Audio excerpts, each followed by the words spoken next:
Hello guys, कैसे हैं आप लोग। चलो स्टार्ट कर रहे हैं अपना टेस्ट 3 बायोलॉजी सॉल्यूशन। ठीक है, तो थोड़ा सा चेंजेस लग रहे होंगे आपको, है कि नहीं। चलो ठीक है, जल्दी जल्दी शुरू करते हैं। अब देखो, बहुत सारे डाउट्स हैं बच्चों के मन में। सर आपके 14,000 क्वेश्चन तो चल ही रहे थे, फिर आप इधर क्यों टाइम अपना लगा रहे हैं, हमें वो चाहिए तो वही चाहिए। ठीक है, टेंशन नहीं लो, मुझे पता है कि क्या करना है उन चीज़ों का। ठीक है ना, मैं भी उस चीज़ के बारे में सोच रहा हूँ आप लोगों के लिए, तो टेंशन नहीं लेना। अभी पहले इस वीडियो को देखते हैं, फिर उस बारे में हम लोग किसी और वीडियो में बात करेंगे। हालांकि आपको 14,000 क्वेश्चन ही मिल रहा होगा, ठीक है ना, वो भी मिलते रहेगा, आपको टेंशन नहीं लेना है। Okay, let's start this video. देखो, मैंने यहाँ पे इस ढंग से क्वेश्चन दिखा रहे हैं, ठीक दिखा रहा हूँ मैं, और ये स्पेस मैंने लिया है एक्सप्लेन करने के लिए। ठीक है, तो बस यही है। और जेनेटिक में देखो क्या है ना, कि जेनेटिक में 14,000 क्वेश्चंस जो आएंगे उसमें मैं बोर्ड पे आऊंगा, कंप्यूटर पे नहीं रहूंगा मैं। कुछ कुछ क्वेश्चन जो आपको होंगे जेनेटिक्स के ना, मैं बोर्ड पे बताऊंगा। तो 14,000 क्वेश्चंस के लिए ना प्लीज में सब्सक्राइब करके रखो। उसमें मैं जितना जेनेटिक्स के क्वेश्चन बताऊंगा, ताकि उसमें तो ग्राफ्स होते हैं उसमें बहुत सारे, उसमें क्रॉस कराना पड़ता है, तो उसके लिए मुझे बोर्ड चाहिए। ठीक है, तो उसमें आपको बोर्ड पे मिलेगा बहुत सारा लेक्चर, और बहुत सारा लेक्चर आपको कंप्यूटर पे भी मिलेगा। ठीक है, लैपटॉप स्क्रीन पे भी मिलेगा, प्रिंटेड वाला। ठीक है, दोनों ढंग से मैं दूंगा, ताकि आप लोग का जो कॉन्सेप्ट है, जो बोलते हैं ना आप लोग कि सर डीएनए से जो है चैप्टर हमारा, उससे हमको बहुत ज़्यादा डर लगता है, वो चैप्टर का डर पूरा खत्म हो जाएगा, टेंशन नहीं लेना। ठीक है, स्टार्ट करते हैं अभी इसको। देखो, हमारे पास 90 क्वेश्चन हैं। ठीक है, हम लोग सारे क्वेश्चन को डिस्कस करेंगे, और डिस्कस करने के बाद साथ एनालिसिस भी करेंगे। लेकिन ज़्यादा लंबा इस बार थर्ड पार्ट से वीडियोस को नहीं खींचेंगे, ठीक है ना, ताकि मुझे भी समय मिले 14,000 क्वेश्चन के लिए। देखो भाई, एक बार बता देता हूँ मैं, अगर ये एनटीए वाले 60 टेस्ट भी दे देते हैं ना, जो मुझे उम्मीद नहीं है कि 60 देंगे, क्योंकि 7 दिन हुआ है, और 7 दिन से ज़्यादा हो चुका है, और 7 ही टेस्ट आए हैं, तो 60 के आसपास टेस्ट तो नहीं जाने वाला। और अगर बायोलॉजी में 90 क्वेश्चन भी वो लोग देते हैं ना, तो पता है कितना होता है, 5,400 क्वेश्चन होते हैं। सही है मल्टीप्लिकेशन ना, हाँ सही है। तो 5,400 क्वेश्चन होते हैं, और मैंने आपको क्या कहा है कि हम लोग 14,000 क्वेश्चन करेंगे। तो बताओ विच इज बेटर, 14,000 क्वेश्चंस में से 90 क्वेश्चंस आपके मेन नीट एनटीए में, नीट में 2020 में आने के चांसेस हैं या नहीं, 2021 में आने के चांसेस हैं या नहीं, 2022 में आने के चांसेस हैं या नहीं, 2023 में आने के चांसेस ज्यादा हैं या नहीं। ज्यादा यहीं से चांसेस हैं आने के, ठीक है ना। 5,400 क्वेश्चन तो मेरा आधा भी नहीं है, ये 1/3 है मेरे क्वेश्चंस के नंबर पे। और उसके बाद ही बता दूं मैं, 14,000 क्वेश्चन जैसे कंप्लीट होंगे ना, हम लोग अदर बुक्स पे मूव ऑन करेंगे और उनको को सॉल्व करेंगे। ठीक है ना, अभी देखो एनटीए वाला मैं क्वेश्चन सॉल्व करा रहा हूँ, तो मैंने 2 टेस्ट में 90 क्वेश्चन, 180 क्वेश्चन और सॉल्व करा दिए भाई, है ना। तो आपको तो 1,000 क्वेश्चन अभी पूरा हो चुका है। अगर मैं 14,000 में ही इसको जोड़ने लगूँ तो पूरा हो जाएगा, लेकिन ऐसा करने नहीं वाला, मैं बताना चाहता हूँ खाली। तो समझो इस बात को, 14,000 क्वेश्चन में मेरा जितना ये 5,000 जैसा क्वेश्चन देने वाला है ना गवर्नमेंट, ये सारा कंप्लीटेड है पहले से ही, सारा का सारा मैं करवा दूंगा जब 14,000 कंप्लीट होगा तो। लेकिन फिर भी चलो देखते हैं, ज्यादा टाइम वेस्ट नहीं करते हैं। During transcription holo enzyme RNA polymerase binds to a DNA sequence and the DNA assumes a saddle like structure at that point. तो दिस सीक्वेंस, ये जो सीक्वेंस है यहाँ पे क्या बोल रहा है कि जो ट्रांसक्रिप्शन जब होता है, ट्रांसक्रिप्शन मतलब क्या होता है पहले ये बताओ। ट्रांसक्रिप्शन मतलब होता है कि डीएनए से आरएनए का बनना, ठीक है ना। आरएनए बन रहा है तो आरएनए पॉलीमरेज काम करेगा। और आरएनए पॉलीमरेज कैसे काम करेगा भाई, तो आरएनए पॉलीमरेज को चाहिए होगा क्या, आरएनए पॉलीमरेज को चाहिए होगा हमारे लिए क्या चीज, डीएनए। डीएनए के टेम्पलेट पे वो आरएनए को मैन्युफैक्चर मतलब बनाएगा, है ना, उसको पॉलीमराइज करेगा। तो ये आरएनए पॉलीमरेज डीएनए के एक सीक्वेंस पे जाके बाइंड करता है, and the DNA assumes a saddle like structure, उसको अज्यूम कर लेता है डीएनए, और उस सीक्वेंस को क्या कहते हैं, जहां से आरएनए पॉलीमरेज जाकर के बाइंड करता है, उसे हम लोग टाटा बॉक्स कहते हैं। बहुत इंपॉर्टेंट है, कई बार इसका जो फुल जो है ना वो टी होता है, ठीक है। कई जगह टी देखा जाता है, लेकिन इसको शॉर्ट फॉर्म में लोग टाटा बॉक्स लिखते हैं, कोई दिक्कत वाली बात नहीं है, ठीक है, इसको याद रखना। Glycogen is most structurally similar to, glycogen is most structurally similar to, ठीक है ना, ऐसा मैंने कहा था आपको टाटा बॉक्स में। तो वो चीज आपको ध्यान रखना है, ये 7 बेस पेयर लॉन्ग होता है, ठीक है ना। आगे बढ़ते हैं। Glycogen is most structurally similar to what. अब देखो, स्टार्च में ना 2 चीजें होती है स्टार्च में। स्टार्च क्या है, स्टोरेज पॉलीसेकेराइड है ना। स्टोरेज पॉलीसेकेराइड किसका, प्लांट का। मैंने पहले बताया आपको, जब मैं सेल वाला पढ़ा रहा था चैप्टर आपको 14,000 क्वेश्चन में, मैंने वहां बताया था कि प्लांट बनाता ग्लूकोज है, मूवमेंट होता है सुक्रोज का, स्टोर होता है स्टार्च। और ग्लाइकोजन को एनिमल स्टार्च भी कहते हैं, बिकॉज हमारे बॉडी में, एनिमल्स के बॉडी में, हम वी आर ऑल्सो एनिमल्स, तो हमारे बॉडी में ग्लाइकोजन स्टोर होता है फॉर ग्लूकोज रिजर्व, ठीक है ना, ग्लूकोज रिजर्व के रूप में ग्लाइकोजन स्टोर होता है। अब जरा देखो यहाँ पे, जो glycogen is most structurally similar to, फिर बताओ किसके हो जाएगा, स्टार्च के हो जाएगा। दूसरी बात, स्टार्च में 2 पार्ट आते हैं, ठीक है, amylose and amylopectin, amylose and amylopectin. Okay, ये अमाइलोपेक्टिन से ज्यादा मिलता है, ये चीज भी ध्यान रखना आप लोग। ओके, आगे बढ़ रहे हैं, ब्रांचिंग है ये, इसमें होता है the maintenance of favourable internal conditions by self regulated mechanism even though there are changes in environment. देखो, कोई चीज का मेंटेनेंस, किसी भी चीज का मेंटेनेंस, ठीक है ना, इसका मतलब उसको एक स्टैटिक पोजीशन पे हम लोग बनाए रखे हैं, है ना, एक स्टैटिक पोजीशन में उसको बनाए रखे हैं, बाहर से भी मतलब नहीं, लेकिन उसका जो पोजीशन है वो स्टैटिक है, उसका जो कंडीशन है वो बिल्कुल स्टैटिक है उस सिस्टम का। जैसे मान लो फ्रीजर है, फ्रीजर में अगर आपने 0 डिग्री सेल्सियस सेट करके रखा है तो 0 डिग्री सेल्सियस है, चाहे वो ठंड आ जाए, दिसंबर का महीना चल रहा हो, चाहे वो जून जुलाई का महीना चल रहा हो, मई का महीना चल रहा हो, आपको वो टेम्परेचर उतना ही मिलेगा।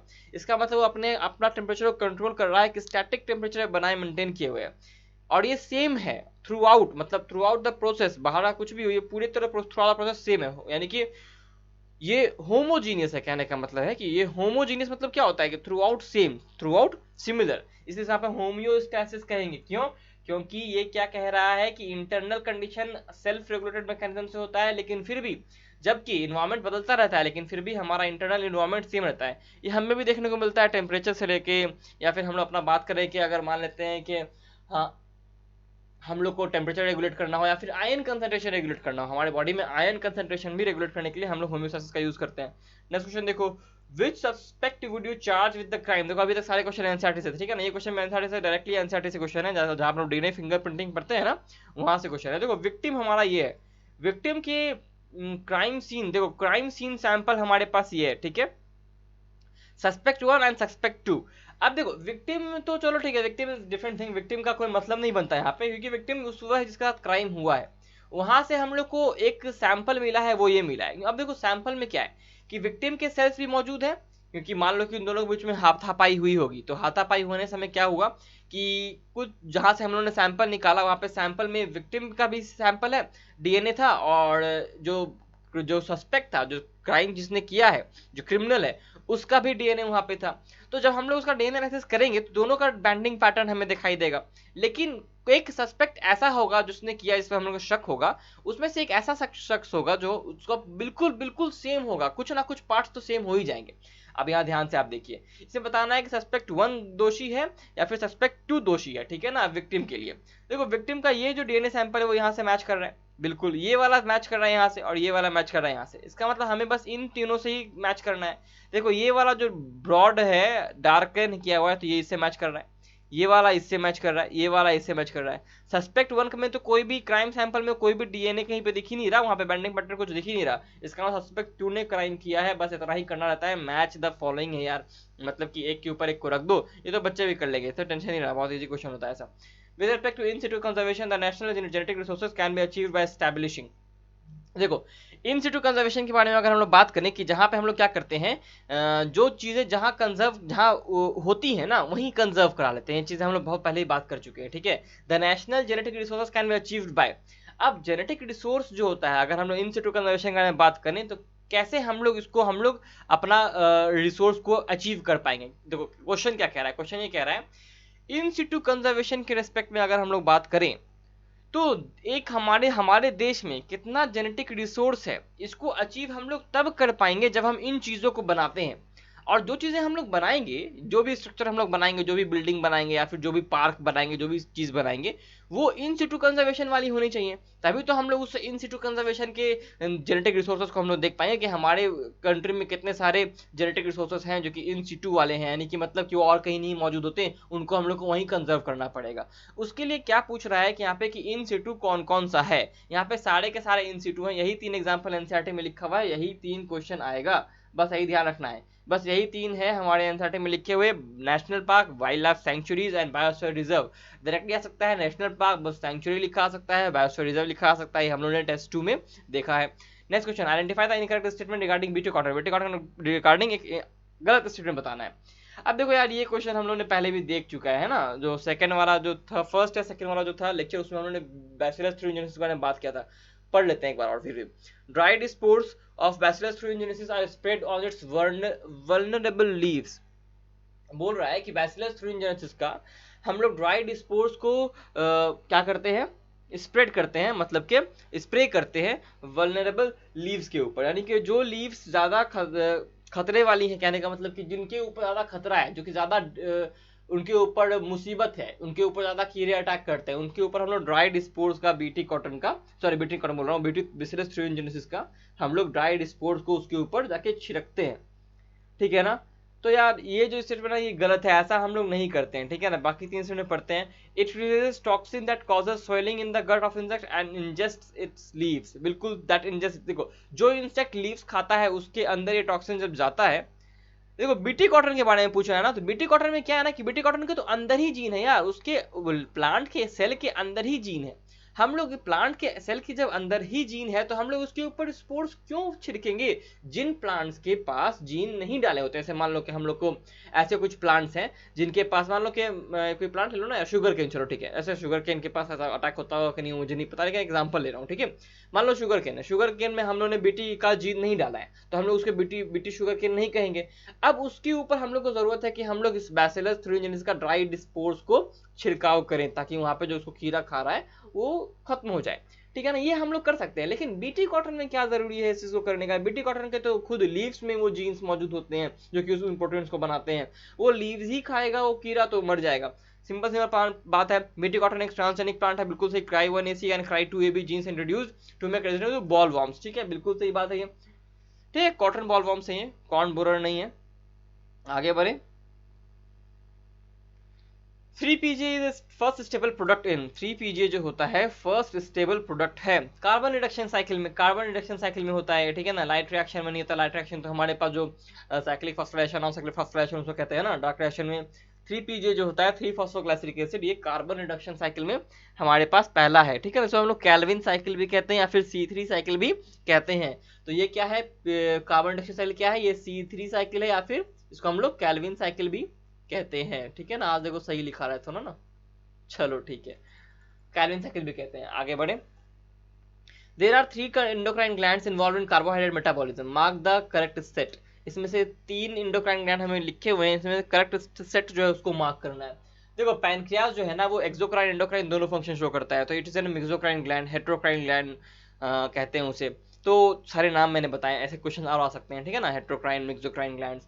तो ये ध्यान रखना है कि पैनक्रियाज दोनों में आ सकता है। तो यहाँ बोल रहा है कि 3 एंडोक्राइन ग्लैंड लिखे हुए हैं, एंडोक्राइन पार्ट, तो पैनक्रियाज में तीनों ऑप्शन बिल्कुल सही है। Neurohypophysis adrenal gland. अब देखो यहाँ पे क्या बोल रहा है कि there are 3 endocrine glands involved in carbohydrate metabolism, carbohydrate metabolism में आना चाहिए काम। अब न्यूरोहाइपोफाइसिस से कौन कौन से हार्मोन निकलते हैं? देखो न्यूरोहाइपोफाइसिस जो होता है ना वो पोस्टीरियर पिट्यूटरी ग्लैंड है, ठीक है ना, ध्यान रखना है आपको। और वहां पे डायरेक्टली पोर्टल वेन से सेक्रेशन नहीं होता, जो हाइपोथैलेमस का जो न्यूरॉन है ना वही डायरेक्टली आके पोर कर देता है 2 हार्मोन्स को, और ये दोनों हार्मोन जो है ना एक्चुअली हाइपोथैलेमस में बनते हैं लेकिन स्टोर होते हैं पोस्टीरियर पिट्यूटरी में, जिसका नाम है न्यूरोहाइपोफाइसिस। वो 2 हार्मोन कौन है? ऑक्सीटोसिन और ADH, एंटी डायरेटिक हार्मोन, ऐसे वेसोप्रेसिन कहते हैं, जो कि एक वेसल, जो ब्लड वेसल कॉन्स्ट्रिक्टर है। और ऑक्सीटोसिन क्या है? स्मॉल स्मूथ मसल कॉन्ट्रैक्शन में वो हेल्प करता है, ठीक है ना। तो स्मूथ मसल को कॉन्ट्रैक्शन में हेल्प करता है ऑक्सीटोसिन, इसीलिए उसको हम लोग जब पार्चुरेशन होने वाला होता है उस समय भी यूज होता है, मिल्क इंजेक्शन में भी यूज होता है। ओके, आते हैं एडिनोहाइपोफाइसिस पे और थायराइड ग्लैंड पे। तो थायराइड ग्लैंड बिल्कुल कार्बोहाइड्रेट मेटाबॉलिज्म में काम करता है, बिल्कुल एनसीईआरटी से क्वेश्चन उठाया गया है हूबहू, ठीक है ना। पैनक्रियाज में तो 2 हार्मोन है, ग्लूकागॉन और इंसुलिन, ये तो डायरेक्टली कार्बोहाइड्रेट ग्लूकोज से आपको पता रहता है। थायराइड ग्लैंड भी क्या बोलते हैं? Basal metabolic rate BMR maintain करता है, उसमें वो प्रोटीन, लिपिड और कार्बोहाइड्रेट तीनों के मेटाबॉलिज्म में इफेक्ट करता है, तो थायराइड यहाँ पे आएगा ही आएगा, ठीक है ना। आते हैं एडिनोहाइपोफाइसिस पे, जिसके आपको समझना ज्यादा जरूरी है। तो एडिनोहाइपोफाइसिस क्या करता है? एडिनोकॉर्टिकोट्रोपिक हार्मोन रिलीज करता है, जो कि एड्रिनल कॉर्टेक्स पे जाके काम करता है, जहां से कॉर्टिकॉइड हार्मोन रिलीज होते हैं, ठीक है ना। और ये कॉर्टिसोल हार्मोन जो है, कॉर्टिकॉइड हार्मोन जो है, ये जाके काम करता है ग्लूकोज के या फिर कार्बोहाइड्रेट मेटाबॉलिज्म पे। तो इतना डीपली क्वेश्चन पूछा गया है, ध्यान रखिएगा, आंसर इसका बी होगा। पैनक्रियाज, पिट्यूटरी नहीं होगा, ठीक है, डायरेक्टली पिट्यूटरी नहीं कह सकते हम लोग, क्योंकि यहाँ पे 2 पार्ट में बांट दिया गया है, तो मोस्ट अप्रोप्रिएट आंसर सही होगा। लीवर ऐसा कोई हार्मोन सेक्रेट नहीं करता जो कि कार्बोहाइड्रेट मेटाबॉलिज्म को अफेक्ट करे।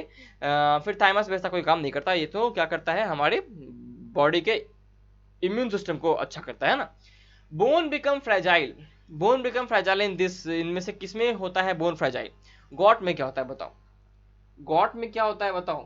तो गॉट में होता है यूरिक एसिड का स्टोरेज है ना, जो हमारा साइनोवियल जॉइंट है वहां पे। अर्थराइटिस में क्या होता है? स्वेलिंग होता है। तो ये चीज, ये दोनों क्या बोलते हैं, बोन को फ्रेजाइल नहीं करते। फ्रेजाइल कहने का मतलब क्या होता है, बोन जो है टूटने, बहुत ज्यादा कमजोर हो जाए और टूट जाए, वैसे कोई आदमी चलते चलते ही उसके पैर टूट जाते हैं, सोचो चलने से पैर कैसे टूट सकता है किसी का, है ना। तो वैसा भी हो सकता है, बोन इतना ज्यादा फ्रेजाइल भी हो सकता है अगर उसका कैल्शियम का मात्रा बोन से निकलता चला जाए, डिसोल्यूशन होता चला जाए, जो कि पैराथायरॉइड हार्मोन करता है, जो कि हाइपर कैल्सियमिक हार्मोन है, लेकिन hypercalcaemic in the sense of what, blood में कैल्शियम का मात्रा को बढ़ाता है, और वो बोन से कैल्शियम को निकाल निकाल के ब्लड में डालता रहता है। अगर आपके ब्लड में कैल्शियम की कमी होगी तो पैराथायरॉइड हार्मोन बोन से कैल्शियम को निकाल करके आपके ब्लड में डालेगा। और ये चीज किसमें देखने को मिलती है, ऑस्टियोपोरोसिस की कंडीशन फीमेल्स में देखने को मिलती है, जो एज्ड फीमेल्स हैं, बिकॉज वहां पे ओवरी काम करना बंद कर चुका होता है मेनोपॉज के बाद, तो उसलिए क्या होता है कि वहां पे कोई भी ग्राफियन फॉलिकल या फिर फॉलिकल जो है डेवलप नहीं हो रहे थे, तो वहां पे एस्ट्रोजन नहीं निकलता होता है, और एस्ट्रोजन नहीं निकल रहा होता है तो वहां पे कैल्शियम का आयन कंसंट्रेशन जो मेंटेन करना होता है ब्लड में, वो सही से मेंटेन नहीं हो पाता है। ठीक है, देखो इतनी सारी बातें मैं बताता हूँ यार, तो एक क्वेश्चन पे नहीं सिर्फ टिकना है, हम लोग को बहुत आगे तक जाना है, आगे तक मतलब कहाँ, बड़े बड़े डॉक्टर्स बनने हैं ना, और फिर मुझे याद करना यार, थोड़ा कहीं मिलने आ जाना। ठीक है, which are the following pairs of features is an excellent example of polygenic inheritance. Polygenic inheritance का इसमें से एक्सेलेंट फीचर कौन सा है बताना है। देखो बहुत एक्सेलेंट फीचर कौन सा है पॉलीजेनिक इनहेरिटेंस का, कि वो है human height and skin colour. ठीक है ना,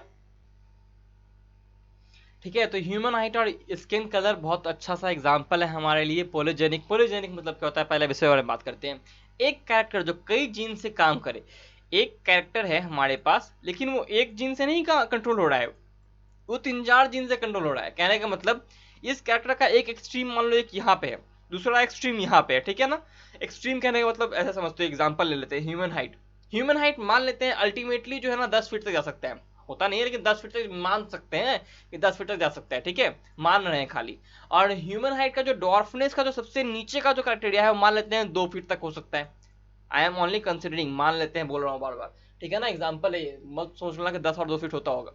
लेकिन क्या है ना कि इसके बीच में एक 9.1 वाला आदमी भी है, इसमें एक 7 वाला आदमी भी है, 5.7 वाला भी आदमी भी है, 4.3 वाला आदमी भी है, 2.2 वाला आदमी भी है। तो यहाँ पे बहुत सारे क्राइटेरियाज होते हैं। तो इसमें क्या होता है ना कि एक जीन में डोमिनेंस होने से डायरेक्टली वो 10 फीट का नहीं हो जाएगा। इसमें हर जीन अगर डोमिनेंट है तब वो 10 फीट का होगा, हर जीन अगर रिसेसिव है तब वो 2 फीट का होगा, ये होता है, ठीक है ना। इसमें एक जीन के कारण हम लोग इतना सारा वैरायटी को एक्सप्लेन नहीं कर पाते, इसलिए कहते हैं हम लोग पॉलीजेनिक इनहेरिटेंस। और यहाँ पे क्या होता है कि एक से ज्यादा जीन अफेक्ट करते हैं हमारे कैरेक्टर्स को, ठीक है ना। ये समझ गए आप लोग। आंसर का क्या हो जाएगा, human height and skin colour. Skin colour में एक चीज याद ध्यान रखना कि अगर सारे के सारे डोमिनेंट होंगे ना तो वो आदमी जो है ना निगड़ो होगा, एकदम डार्क होगा, ठीक है ना, एकदम ब्लैक रंग का होगा। और अगर सारे सारे रिसेसिव होंगे तो वो बिल्कुल बिल्कुल व्हाइट होगा, ठीक है ना, ये ध्यान रखना है। ओके, ह्यूमन हाइट में अगर सारा का सारा डोमिनेंट होता है ना तो वो बहुत डॉल होता है, और रिसेसिव होता है तो डॉफ होता है। लेकिन यहाँ पे स्किन कलर में थोड़ा डिफरेंस होता है, जो जितना ज्यादा डोमिनेंट उतना ज्यादा कलर डार्क होता है, ठीक है।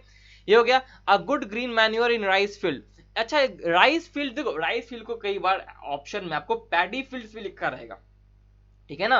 और पैडी फील्ड से ये क्वेश्चन बहुत फेमस है। अगर यहाँ पे पैडी लिखा रहता ना तो आप लोग शायद जिनको रटा हुआ होता ना तो समझ जाते हैं, लेकिन इनको पता नहीं कि पैडी ही राइस होता है, उनके लिए क्वेश्चन कंफ्यूजिंग हो जाएगा। पैडी में हम लोग एजोला यूज करते हैं, यहाँ भी हम लोग गुड ग्रीन मैन्योर के रूप में एजोला यूज करेंगे, बिकॉज एजोला के पास एस्परजिलस फंजाई होता है, जो क्या काम करता है, जो काम करता है N2 फिक्सेशन का, जो कि ब्लू ग्रीन एल्गी है। तो एजोला के पास, एजोला क्या है, एजोला क्या है बताओ, एजोला क्या है, सोचो जरा। कुछ गलती बोल दिया मैंने शायद, है ना। क्या गलती बोला मैंने, कुछ तो गलती बोला है। जो फिर से मैं एक्सप्लेन करता हूँ, ठीक है ना, शायद कुछ मैंने हर्बर में कुछ गलती कर दी है तो उसको ध्यान से मैं दोबारा एक्सप्लेन कर रहा हूँ। पैडी फील्ड्स में, राइस फील्ड्स में ना हम लोग डालते हैं एजोला, ठीक है ना।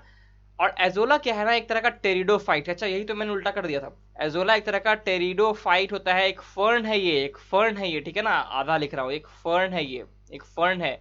और इस फर्न में ना एनेबेना होता है, एनेबेना ब्लू ग्रीन एल्गी होता है, जो कि हेल्प करता है नाइट्रोजन फिक्सेशन में, ठीक है ना।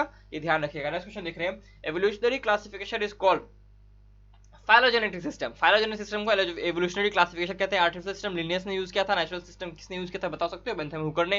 फाइलोजेनेटिक सिस्टम किसने यूज किया था, जूनियर किसने यूज किया था, सोचो जरा, मुझे याद भी नहीं आ रहा सही से, अभी याद करने की कोशिश करता हूँ, रुको।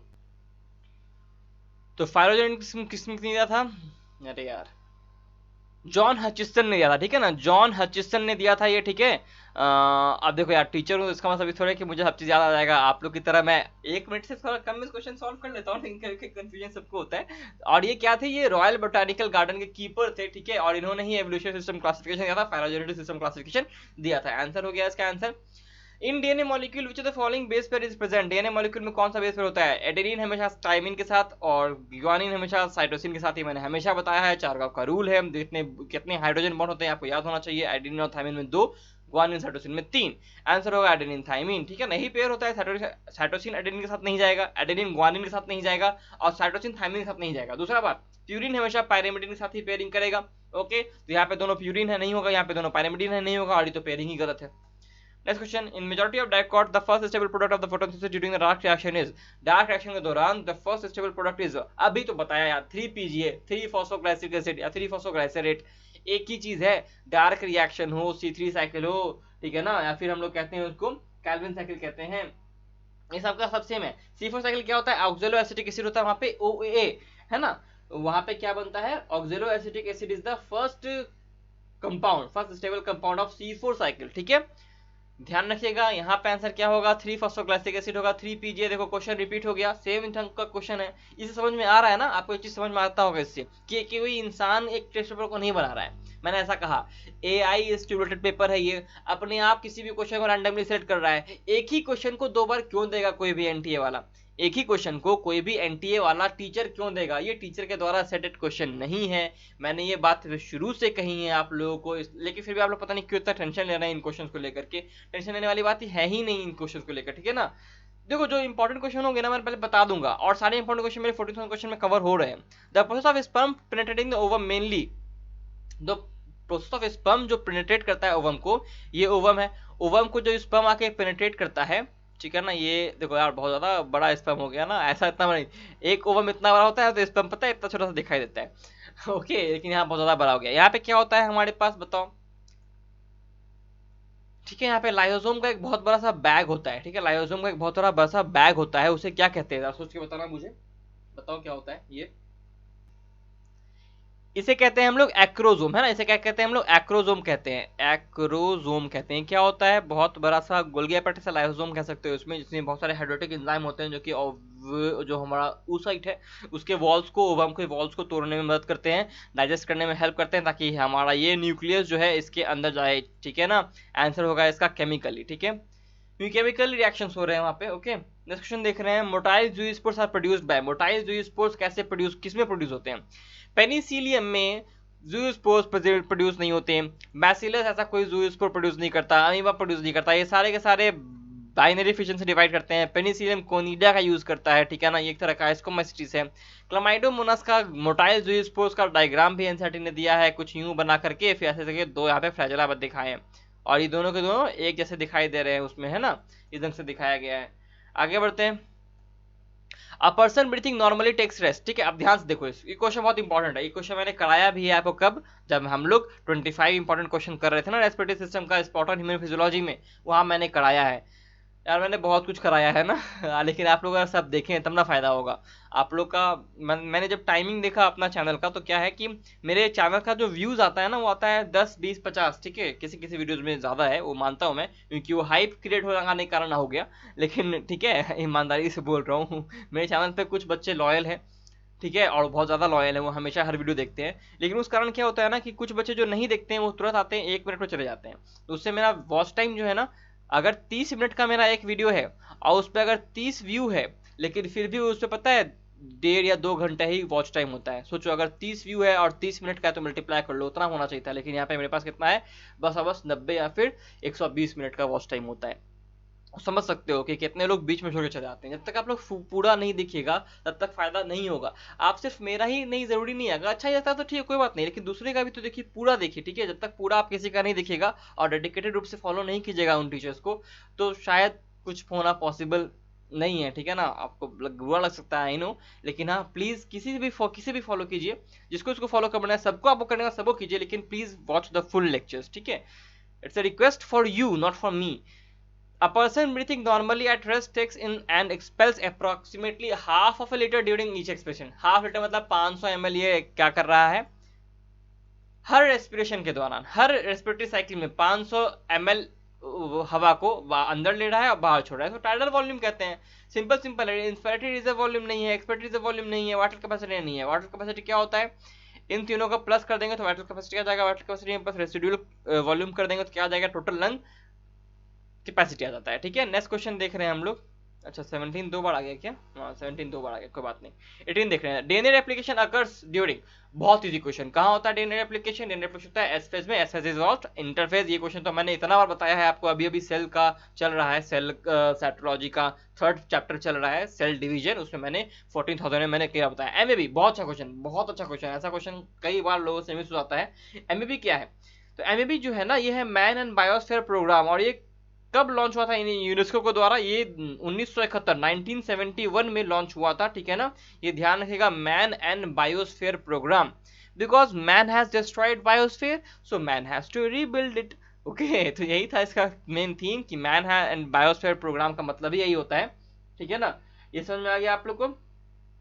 चलो आगे बढ़ते हैं। ओके, कहाँ से क्वेश्चन है, इकोलॉजी से क्वेश्चन, डायरेक्टली एनसीईआरटी से क्वेश्चन है, कोई टेंशन वाली बात उसमें नहीं है। Which of the following organisms are decomposers, हम कौन सा ऑर्गेनिज्म जो है वो डिकम्पोजर्स हैं, तो decomposers are what, Pteris. Pteris is a pteridophyta. Pteris is a pteridophyta. It's not a decomposer. It is a plant which can be decomposed by the bacteria and spirophytic fungi. तो यहाँ पे both answer B और सी होगा, spirophytic fungi और bacteria के द्वारा ये plant जो है डिकम्पोज भले हो जाएगा, लेकिन ये खुद में डिकम्पोजर नहीं है। आंसर होगा इसका बी और सी।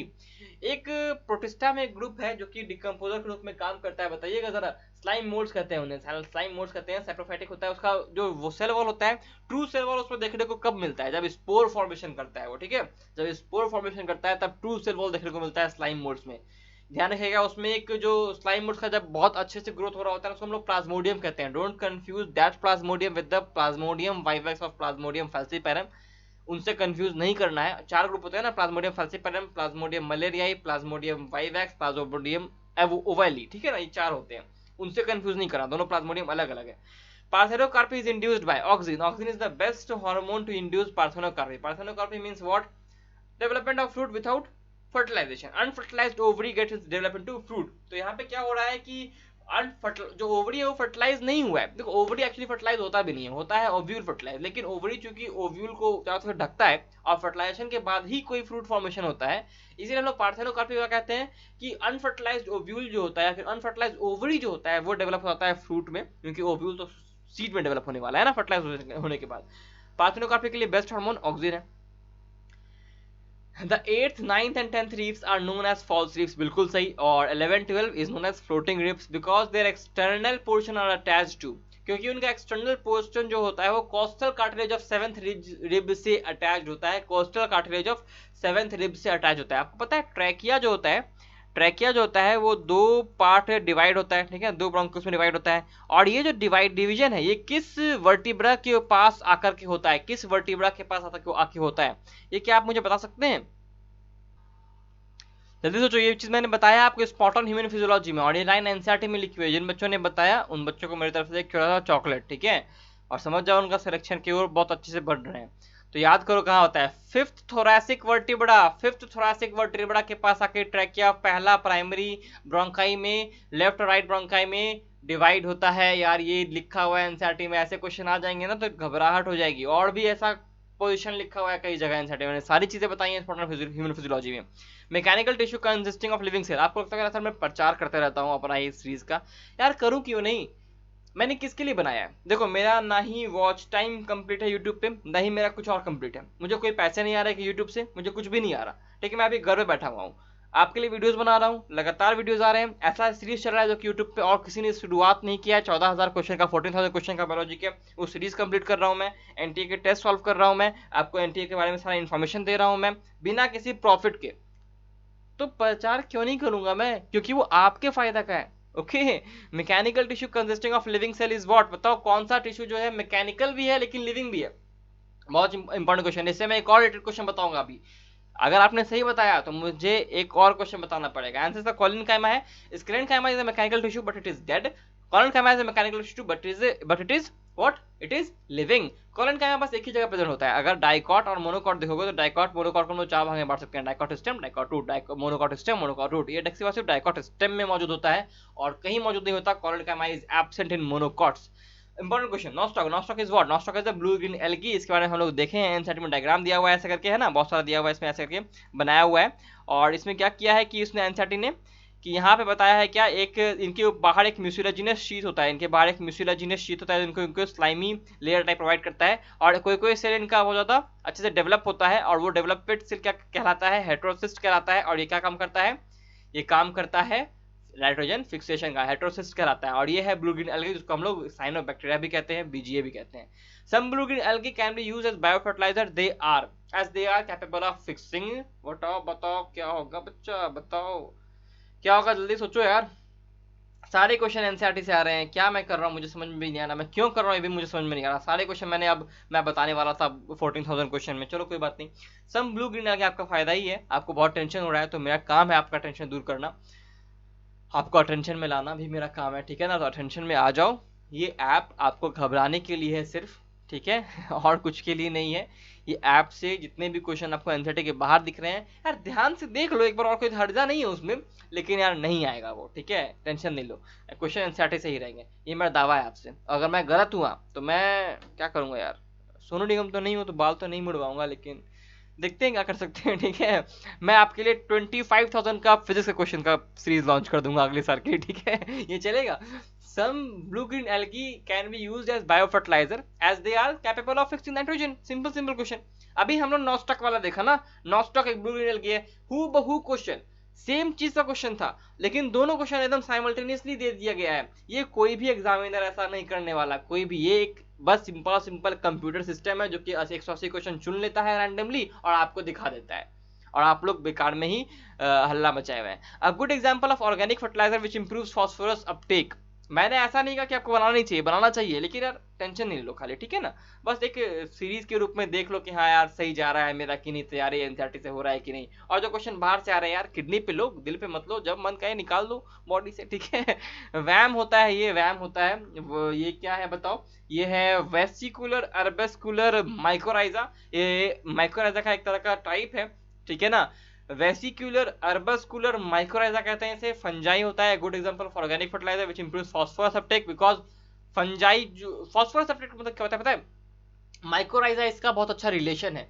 माइकोराइजा में एक बॉडी होता है, जो कहते हैं हम लोग ग्लोमस, ठीक है, ग्लोमस एक जीनस है, ग्लोमस एक जीनस है, और वो क्या करता है, फास्फोरस का अपटेक बढ़ाता है किसी भी सॉइल से, और वो सीड को देता है ताकि सीड उसका डेवलप हो सके।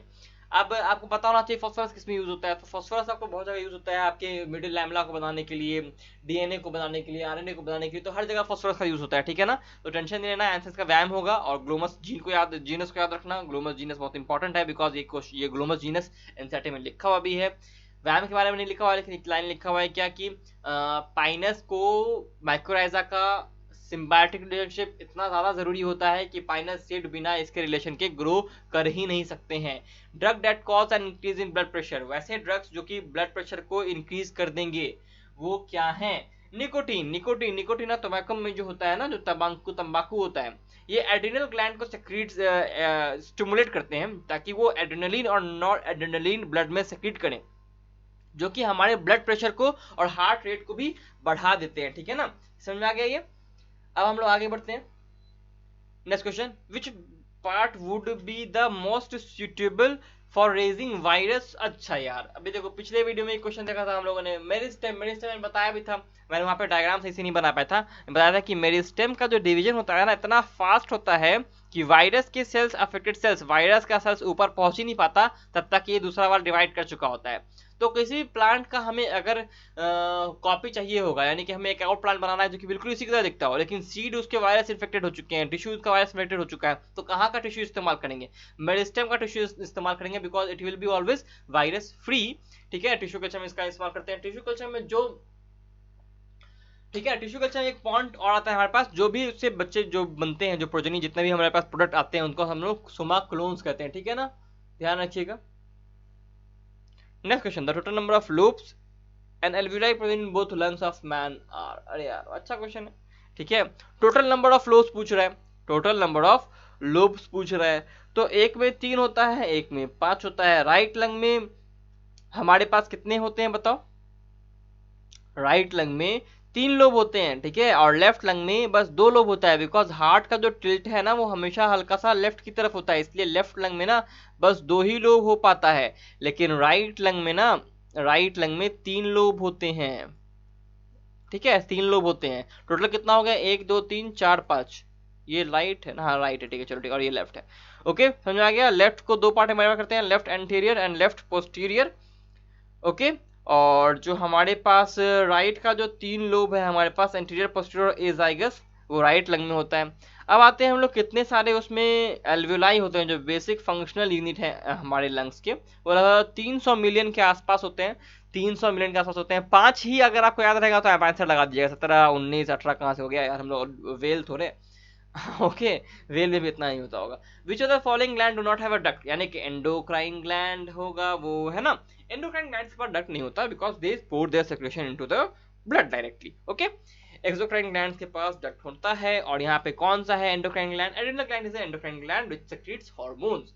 Intestinal glands, mammary glands and salivary glands pour their secretion into tubes, so they are called exocrine glands. Okay, so do not have duct, this means they are endocrine glands and this is adrenal gland. adrenal gland होगा जिनके पास duct नहीं होता। और endocrine gland क्या है? adrenal gland है। इसको आप ऐसे जा सकते हैं कि endocrine system में हम लोग जब केमिकल कोऑर्डिनेशन पढ़ रहे थे उसमें हम लोग कौन कौन से ग्लैंड्स पढ़े थे, उसमें हम लोग ने एड्रिनल ग्लैंड पढ़ा था, इंटेस्टाइनल और मेमरी और सलाइवरी ग्लैंड हम लोग ने वहाँ पे नहीं पढ़ा है, ठीक है ना। मेमोरी ग्लैंड कैसा होता है जरा बताओ तो? मेमोरी ग्लैंड यूथेरियन में किस चीज का मॉडिफिकेशन है, ये चीज हम लोग ने फर्स्ट टेस्ट में किया है। अब देखो यही चीज है, जिन बच्चों को ये चीज याद नहीं है, और जो बच्चा मेरा पहला वीडियो देख लिया उसका अब वीडियोस नहीं देख रहा, तो प्रॉब्लम है ना उसके साथ, कि मैं इतना अच्छे से रिवीजन करा रहा हूँ। अब पहले टेस्ट में क्या था, लिखा होता कि mammary gland are the apocrine glands modified sweat glands in what? In eutherian mammals, in prototherian mammals क्या होता है ये sebaceous gland होता है।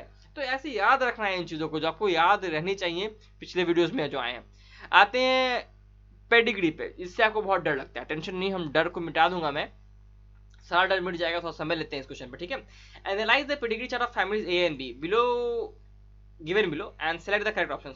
राइट ऑप्शन सेलेक्ट करना है। ऑप्शन देखो इस पिक्चर में दिख रहे होंगे आपको, ऑप्शन इस पिक्चर में देखो, डायग्राम इस पिक्चर में देखो, ठीक है। फैमिली ए दिख रहा है आपको, और यहाँ पे 2 डिजीज दिख रहे हैं। जो देखो ये होता है मेल, चौकोर जो होता है वो मेल होता है, और सर्कल जो होता है वो फीमेल होता है सॉरी। और जो भी क्या बोलते हैं, जो भी डार्क से कलर किया हुआ है ना, वो क्या होंगे, वो जो भी डार्क से कलर किया हुआ है वो हो गया डिजीज, ठीक है। और जो डार्क से कलर नहीं किया हुआ है वो क्या होगा, वो नॉर्मल होगा। तो देखो अगर बच्चे डिजीज ढूंढ रहे हैं और फैमिली में कोई भी ऊपर वाला डिजीज नहीं है, इसका मतलब ये दोनों कैसे हैं, इसमें रिसेसिव जीन्स होने चाहिए, तभी तो ये दोनों डिजीज आ रहे हैं। अब यहाँ देखो फैमिली बी में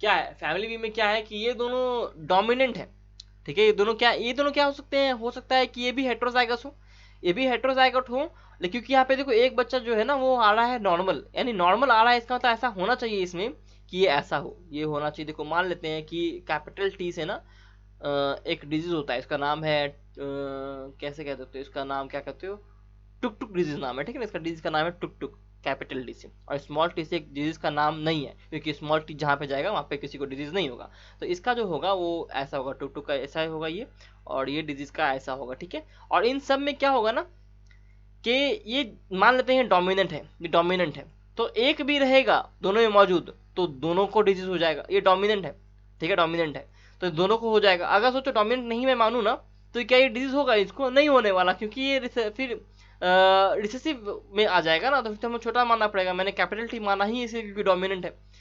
अब आते हैं हम लोग इसमें, देखो तो इसमें हमारे पास ये टी आया, मे भी हो सकता है ये कैपिटल टी हो, मे भी हो सकता है ये भी कैपिटल टी हो, मे भी हो सकता है ये कैपिटल टी स्मॉल टी हो, लेकिन ये जो होगा वो कैपिटल टी नहीं होगा, दोनों के दोनों स्मॉल टी होंगे, इसलिए बच गया, ठीक है। अब ऑप्शंस देखते हैं। In family A both parents are homozygous recessive, अगर दोनों होमोजाइगस रिसेसिव होता तो दोनों के पास छोटा टी होता, तो यहाँ पे कोई भी डिजीज नहीं होना चाहिए था, तो होमोजाइगस रिसेसिव नहीं होगा। होमोजाइगस मतलब क्या होता है, 2 जीन्स जो होते हैं ना, दोनों एलील्स जो है वो दोनों के दोनों सेम टाइप के हैं, डोमिनेंट तो डोमिनेंट, रिसेसिव तो रिसेसिव है दोनों के दोनों।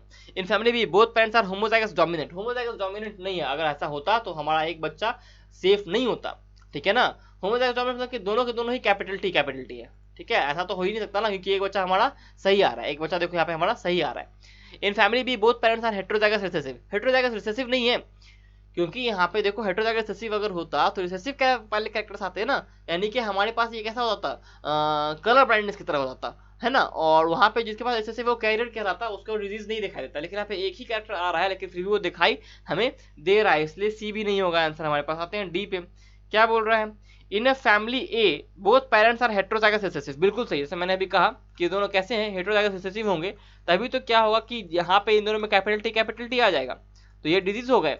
और ये सब क्या होंगे, स्मॉल टी वाले होंगे, सारे के सारे स्मॉल टी वाले होंगे, ठीक है। इस से आप समझ सकते हैं। बहुत लोग इसको ऐसे भी समझाता है कि मान लेते हैं कैपिटल टी से कोई डिजीज नहीं होता है, स्मॉल टी से डिजीज होता है, ठीक है, तो इसलिए रिसेसिव वाला डिजीज है। तो यहाँ पे क्या होगा, दोनों के दोनों स्मॉल टी होंगे, ठीक है ना। और ये तीनों जो हैं उसमें कैपिटल टी भी हो सकता है और कैपिटल टी स्मॉल टी भी हो सकता है, इन तीनों में ऐसे समझाए जाते हैं। इसलिए मैंने बोला कि मैं बोर्ड पे जाऊंगा और एक बार मैं आपका जेनेटिक का थोड़ा सा अच्छा सा क्लास लूंगा, ठीक है ना। एक अच्छा सा क्लास आने वाला है आप लोग के लिए, टेंशन नहीं लेना। उसमें हम लोग जेनेटिक के बारे में बहुत कुछ पढ़ेंगे और बहुत कुछ समझेंगे, और इसलिए आपको सब्सक्राइब करके रख लेना चाहिए, ताकि जब भी कोई ऐसा वीडियो आए, तो मैं कोशिश कर रहा हूँ ना कि आपको छोटे छोटे वीडियोज दूँ। 14,000 चलता रहेगा। ये एनटी वाला सीरीज जो है वो चलेगा कि नहीं अभी तो मैं कुछ श्योर नहीं कर सकता, लेकिन हाँ जितना हो सकता है मैं कर रहा हूँ। और छोटे छोटे वीडियोज आपको और मिलेंगे, जिनमें कि आपको कॉन्सेप्ट्स क्लियर होंगे, स्मॉल टॉपिक, पेडिग्री वाला, जेनेटिक बनाने वाला, या फिजिक्स का कोई भी पीरियोडिक मोशन वाला, है ना। ऐसे कोई कोई टॉपिक जो है, ऐसे कि इंस्ट्रूमेंट्स वाला, और से कुछ क्वेश्चन भी सॉल्व करेंगे हम लोग, ताकि वो जो एक लेक्चर है ना आपको पूरा का पूरा कवर करा दे, और एनटीए नीट में आप लोग बिल्कुल एकदम चक्का मार के आए, चौका छक्का एकदम लगा के आए। अभी तो मैच चल नहीं रहा ना भाई। Select the incorrect statement, wing of insect and bats are analogous. Correct statement है ये, इंसेक्ट और बैट का विंग जो है एनालोगस होता है। दोनों अलग अलग जगह से शुरुआत करते हैं, लेकिन आके एकदम बिल्कुल सेम काम कर रहे होते हैं, ठीक है। एनालोगस ऑर्गन है, ओरिजिन अलग है, लेकिन आके कन्वर्ज कर गए हैं एक ही जगह। Wings of insects and bats show conversion evolution. बिल्कुल सही, अभी मैंने कहा कन्वर्ज कर गए एक ही जगह, कन्वर्जन एवोल्यूशन शो करता है। Wings of insects and bats are homologous नहीं, अभी तो मैंने बताया। अगर ये स्टेटमेंट सही है तो ये वाला स्टेटमेंट कैसे सही हो सकता है, इन दोनों में से कोई एक ही स्टेटमेंट सही होगा ना। कई बार आपको ऐसे क्वेश्चन देखने को मिलते हैं जिसमें दो स्टेटमेंट अलग अलग बातें कर रहा होता है, इससे आपका काम आसान हो जाता है। बिकॉज अगर दो स्टेटमेंट अलग अलग बातें कर रहा है, लेकिन वो बातें अगर सेम चीज के बारे में की जा रही है, जैसे कि एनालोगस है या होमोलोगस है, दोनों सेम ही ऑप्शन है, इंसेक्ट और बर्ड वाला, इससे समझ आता है कि या तो ये आंसर होगा तो यही आंसर होगा। बिकॉज अगर इसको मैं टिक मारता हूँ तो ये गलत हो जाएगा, इसको टिक मारता हूँ तो ये गलत हो जाएगा, तो यानी यही दोनों आंसर होगा, बाकी दोनों ऑप्शन नहीं होने वाले। यहाँ पे ऐसा सी होगा, बिकॉज एनालोगस सही है, लेकिन यहाँ पे होमोलोगस ये नहीं होता है, इसलिए आंसर हमारा सी है। इनकरेक्ट पूछ रहा था। नेक्स्ट क्वेश्चन देख रहे हैं, following is micro nutrients for plant. एक ट्रिक बताया था मैंने, च्यवनप्राश का सेवन मांग कर क्या करो। च्यवनप्राश में क्या आता है, CHON, च्यवनप्राश का सेवन मांग कर किया करो, है ना। इतना तो मेरे पास आ गया, ठीक है ना। च्यवनप्राश का सेवन मांग कर किया करो। अब आते हैं हम लोग, कौन कौन छुड़ा, च्यवन PS हो गया, CAMG, हाँ च्यवनप्राश का के भी तो आएगा, का के भी तो आएगा। यहाँ पे जो पोटेशियम भी आएगा, च्यवनप्राश का सेवन मांग कर का के, यहाँ के सी यहाँ आ गया, ठीक है। ये हो गया हमारे पास। तो ये है हमारे पास कितने मैक्रो न्यूट्रिएंट्स। तो अब इसमें से कौन कौन सा नहीं, यहाँ पे कैल्शियम है, ये ऑप्शन नहीं होगा। यहाँ पे क्या है, यहाँ पे तो कोई नहीं दिख रहा ना, यहाँ पे यही होगा हमारा आंसर बी। आयरन मैग्नीशियम दिख रहा, तो ये ऑप्शन नहीं होने वाला। यहाँ पे क्या दिख रहा है, मैग्नीशियम कैल्शियम दिख रहा है, ये ऑप्शन नहीं होने वाला। नेक्स्ट क्वेश्चन देख रहे हैं, carbon dioxide is transported in blood in the form of. Carbon dioxide blood में कैसे ट्रांसपोर्ट होता है, तो बाइकार्बोनेट आयन ग्रुप में फॉर्म होता है, बिकॉज CO2 प्लस H2CO3 बना, सॉरी H2O मिलकर बनाता है, क्या है, H2CO3 बनाता है। ये H2CO3 क्या होता है, दो भाग में टूट जाता है, H प्लस और HCO3 माइनस में टूट जाता है, और ये H प्लस जाके Hb से जुड़ जाता है, और ये बनाता है H प्लस Hb बनाता है, ठीक है ना। HCO3 माइनस बाहर चला जाता है और क्लोराइड माइनस अंदर आता है, ठीक है ना। ये हो गया हमारे पास बाइकार्बोनेट आयन के रूप में मैक्सिमली ट्रांसपोर्ट होता है अप टू लगभग कैसे 70%, और 7% कैसे होता है एज डिजॉल्व्ड इन प्लाज्मा, और 23% एज कार्बामाइनो हीमोग्लोबिन। कार्बोक्सी हीमोग्लोबिन नहीं कहना, क्योंकि वो CO कार्बन मोनोऑक्साइड के लिए होता है। oogenesis comprises of what, oogenesis में क्या होता है बताओ। oogenesis मतलब क्या होता है कि oocyte का डेवलपमेंट, मल्टीप्लिकेशन फेज भी आएगा, ग्रोथ फेज भी आएगा, मैच्योरेशन फेज भी आएगा, ठीक है। तीनों के तीनों आएंगे, ओके।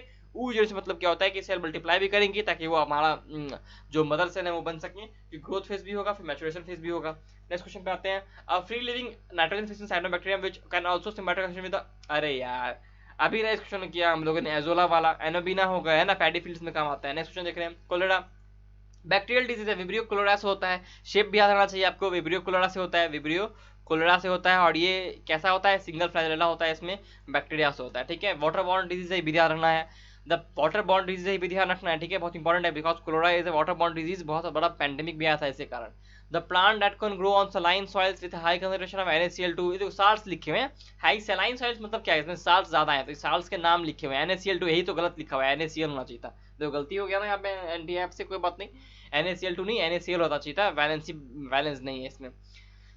आंसर क्या होगा इसका, आंसर होगा हेलोफाइट्स। हेलोफाइट्स मतलब क्या, ये काम करते हैं सैलाइन सॉइल्स में, ये काम कर सकते हैं। एफेमेरल्स क्या है, ephemerals are type of xerophytes which escape from xerophytic condition, ठीक है ना, ये ड्रॉट एस्केपिंग प्लांट्स हैं, ठीक है ना। मीजोफाइट्स तो आपका कहाँ होते हैं बताओ, मार्शी लैंड्स में होते हैं ना, मार्शी लैंड सॉरी, जहाँ पे जलजल होता है वहाँ पे होते हैं। All the following is written about Stanley Cohen and Herbert Boyer are correctly explained। यहाँ पे Stanley Cohen और Herbert Boyer के बारे में आपको बताया गया है, एक्सेप्ट बताना है कौन सा सही नहीं है। तो उन्होंने डॉली शिप को प्रोड्यूस नहीं किया था, उन्होंने डॉली शिप को प्रोड्यूस नहीं किया था, ठीक है, उन्होंने डॉली शिप को प्रोड्यूस नहीं किया था। They discover recombinant DNA are technology, बिल्कुल सही, उन्होंने डिस्कवर किया है, ये एनसीईआरटी से क्वेश्चन है, एनसीईआरटी में लिखा हुआ है इन दोनों साइंटिस्ट के बारे में, बहुत इंपॉर्टेंट साइंटिस्ट है, ठीक है ना। इन्होंने फॉरेन डीएनए पीस को लेकर के इकोलाई बैक्टीरियम के प्लाज्मिड के साथ कलेक्ट करा दिया था, ठीक है ना, रेस्ट्रिक्शन एंडोन्यूक्लियस का यूज करके।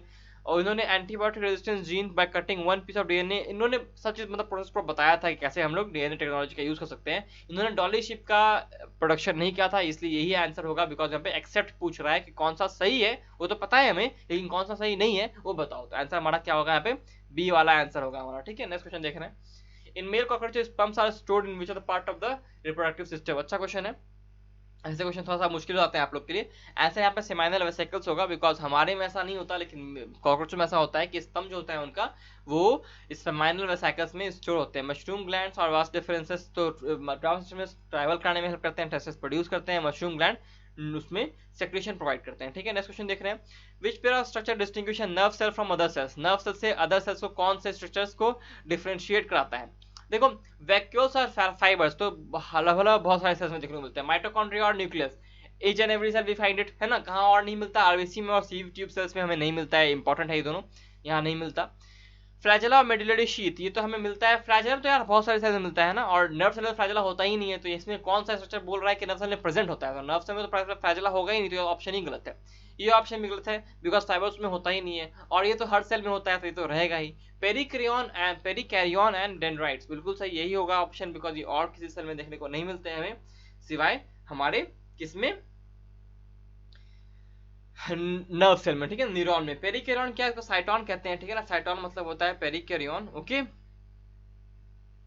जो सेल बॉडी उसी को कहते हैं। Amniocentesis is used for determining, देखो हम लोग एमनियोसेंटेसिस से वो ऐसे डिजीज को देख सकते हैं जो कि डीएनए में मौजूद होते हैं। हार्ट डिजीज और ब्रेन डिजीज डीएनए में मौजूद नहीं होते हैं बहुत सारे, ठीक है ना। ऐसे मान लेते हैं कि हार्ट डिजीज कोई है, हार्ट का मसल अगर गड़बड़ हो चुका है, डैमेज हो चुका है, तो लाइफ के किसी भी स्टेज पे हो सकता है। डीएनए में कुछ इन्फॉर्मेशन इसके बारे में भले लिखी हो सकती है, लेकिन हाँ इसको हम लोग डिटरमाइन नहीं कर सकते एमनियोसेंटेसिस के दौरान। एम्ब्रायो फॉर्मेशन जब हो रहा होता है, एमनियन एक लेयर होता है, उसके अंदर एमनियोटिक फ्लूइड होता है, यहाँ पे एक बेबी जन्म ले रहा होता है, ठीक है ना, एम्बिलिकल कॉर्ड है, प्लेसेंटा है, लेकिन ये एमनियोटिक फ्लूइड है, ठीक है ना। लेकिन इस एमनियोटिक फ्लूइड से हम लोग इन चीजों का पता नहीं ला सकते हैं। हम लोग जो डीएनए में जो डिजीज हो सकते हैं ना, जैसे Down syndrome, Turner syndrome, Klinefelter syndrome, कार्डियोकैच सिंड्रोम, इन चीजों का पता लगा सकते हैं। आंसर इसका हेरिडिटरी डिजीज होगा जो एम्ब्रायो में होना चाहिए। Which of the following process occurs inside the nucleus and during protein synthesis in the eukaryotic cell? Protein synthesis के दौरान यूकैरियोटिक सेल में which of the following process occurs होता है, जो कि न्यूक्लियस के अंदर होता है। देखो ये सेल है हमारा, न्यूक्लियस के अंदर कौन सा प्रोसेस हो रहा है, किसके दौरान, प्रोटीन सिंथेसिस के दौरान। ये न्यूक्लियस के पोर से पता है एमआरएनए निकल आता है, और एमआरएनए से जुड़ता है स्मॉल सब यूनिट ऑफ राइबोसोम, और फिर उसका फिर लार्जर सब यूनिट जुड़ता है, और यहाँ पे फिर मैन्युफैक्चर होता है प्रोटीन। इसका मतलब एमआरएनए का जो काम है वो अंदर हो रहा है हमारे किसके, न्यूक्लियस के, ठीक है ना, हमारे न्यूक्लियस के अंदर हो रहा है, यानी कि प्रोसेसिंग ऑफ एचआरएनए, क्योंकि वो एमआरएनए बनाने के लिए प्रोसेसिंग ऑफ एचआरएनए होना बहुत ज़्यादा जरूरी है। उसमें स्प्लाइसियोसोम काम करता है, स्प्लाइसिंग होता है, उसमें कैप लगता है, टेलिंग होता है, पोली ए टेल लगता है, ठीक है ना। तो ये सारे काम हमारे न्यूक्लियस के अंदर होते हैं। Activation of amino acid cytoplasm में होता है, ट्रांसलेशन भी यानी कि प्रोटीन का डेवलप बनाना, और फॉर्मेशन ऑफ पेप्टाइड चेन, ये दोनों चीज सेम चीज है, ये दोनों की दोनों सेम चीज है, ये सब चीज साइटोप्लाज्म में होता है। The simplest of an all nutrient cycles operating in an ecosystem is called dash is dash cycle. इसमें से सबसे सिंपलेस्ट साइकिल कौन सा है जो कि हमारे इकोसिस्टम में हो रहा है? Oxygen is a bit complex. हमारे में रेस्पिरेशन होता है, प्लांट में जाकर के इसमें बहुत सारा काम होता है, प्लांट में फोटोसिंथेसिस में ऑक्सीजन काम आता है, बिकॉज वहाँ पे फोटोलिसिस ऑफ वाटर होता है, वो ऑक्सीजन से हम लोग यूज करते हैं, ठीक है ना। नाइट्रोजन का भी जो साइकिल है बहुत ज्यादा कॉम्प्लेक्स है। कार्बन साइकिल तो अपने आप में बहुत जटिल साइकिल है। हमारे पास phosphorus is one of the most simplest one, ठीक है ना, याद रखिएगा। ये याद रखिएगा इसमें भी क्या कि ये रॉक्स इसमें बहुत ज्यादा इंपॉर्टेंट रोल प्ले करते हैं, ठीक है ना, क्योंकि रॉक्स में फॉस्फोरस का अच्छा खासा मात्रा होता है, और ये चीज आपको केमिस्ट्री के एनसीईआरटी में भी मिल जाएगी पी ब्लॉक में। Proximal and distal carotid tubules, ये क्या है? ये नेफ्रॉन के पार्ट है। नेफ्रॉन में क्या होता है? ये होता है हमारे पास, देखो मैंने सारा सारा आपको बताया है ये सब चीज, ठीक है ना। ये होता है ग्लोमेरुलस, मैंने पूरा का पूरा आपको ग्राफिक्स भी दिखाया है, ठीक है ना। आपको ये भी दिखाया है कि कैसे कैसे सब चीजें हो रही हैं, सारा का सारा आपको मैंने बताया है, ठीक है। ये यहाँ पे चला गया, ये पीसीटी हो गया। पीसीटी के बाद ये हो गया हमारे पास, यहाँ पे आ गया डीसीटी हो गया। डीसीटी के बाद फिर ये गया कलेक्टिव ट्यूब्यूल में, ठीक है ना। ये गया कलेक्टिंग ट्यूब्यूल में, ये हमारा हेनले लूप हो गया, सब चीज हो गया, डीसीटी हो गया, फिर कलेक्टिंग ट्यूब्यूल में चला गया। तो ये पीसीटी और डीसीटी जो है, यानी प्रॉक्सिमल और डिस्टल करोटिड ट्यूब्यूल्स या व्हाट, नेफ्रॉन के पार्ट होते हैं। नेक्स्ट क्वेश्चन देख रहे हैं, the water potential of osmotic potential of pure water is. Water potential will be highest water potential जब हाईएस्ट होता है तो जीरो होता है, क्योंकि वाटर पोटेंशियल डिक्रीज ही कर सकते हैं हम लोग। किसी भी एक नेचुरल जगह पे अगर पानी है, सिवाय से प्योर वाटर है, तो उसका पोटेंशियल जो होगा वो जीरो होगा। जब हम लोग कुछ सॉल्यूट ऐड करेंगे ना, तो उसका पोटेंशियल जो हमेशा डिक्रीज ही होगा। हम लोग कभी पोटेंशियल वाटर का इंक्रीज नहीं कर सकते, इसलिए हमारा वाटर पोटेंशियल हमेशा किसी सॉल्यूशन का ना निगेटिव में आता है, कभी पॉजिटिव में नहीं आ सकता।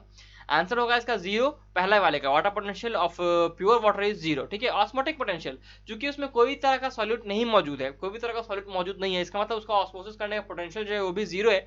यहाँ पे ये भी आ जाएगा हमारे पास जीरो, ठीक है। तो ये होगा बोथ जीरो। नेक्स्ट क्वेश्चन देख रहे हैं, plasma membrane helps in, plasma membrane किसमें हेल्प करता है? Transportation of only water and out of cell, photosynthesis, osmoregulation, nucleic acid synthesis.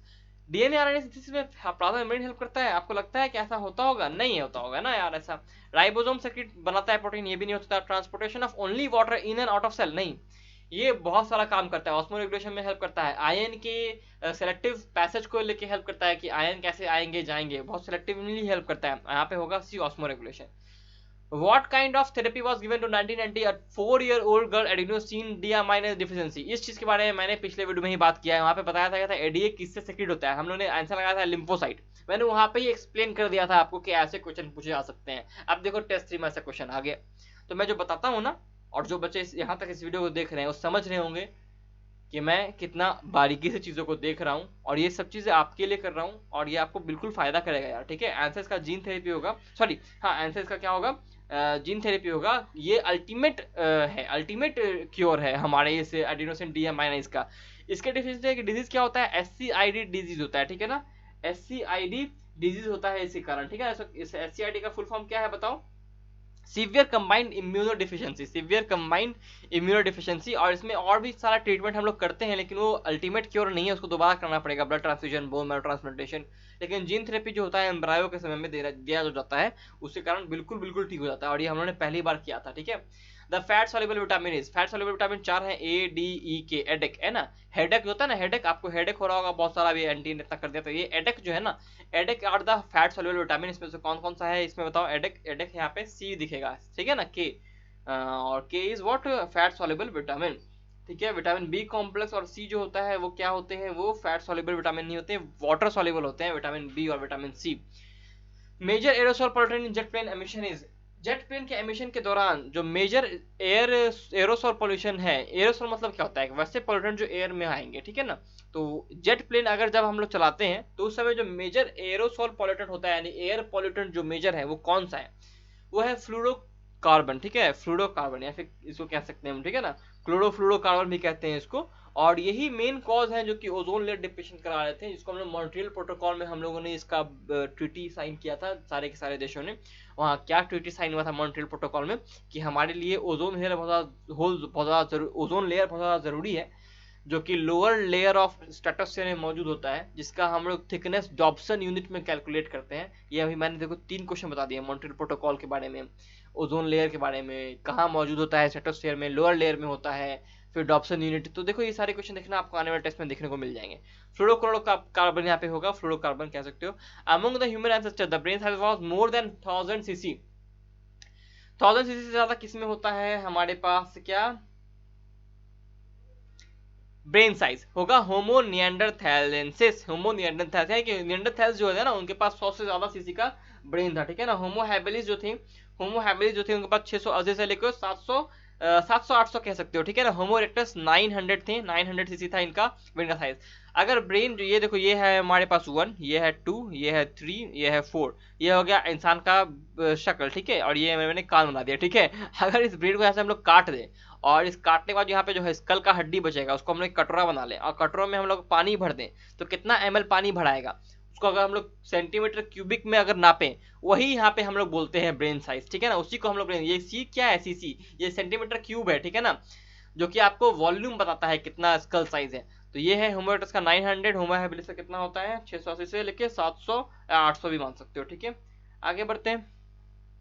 और हाँ, निएंडरथैल से कितना था 1400 था। इससे भी ज्यादा क्रो मैग्नम मैन का भी बहुत लोग बोलते हैं। Which are the following bacteria involve in denitrification? Denitrification में कौन सा बैक्टीरिया इन्वॉल्व होता है? Pseudomonas is the bacteria which is involve in denitrification. Pseudomonas एक और नेम बहुत फेमस है, इसका नाम है Thiobacillus. Thiobacillus and Pseudomonas are for denitrification. ये दोनों नाम बहुत इंपॉर्टेंट है। एंटी ने एक और नाम दिया है माइक्रोकॉकस, उतना इंपॉर्टेंट नहीं है, लेकिन स्यूडोमोनास और थियोबैसिलस एनसीईआरटी के नेम से याद रखना है आपको। ओके, आगे बढ़े।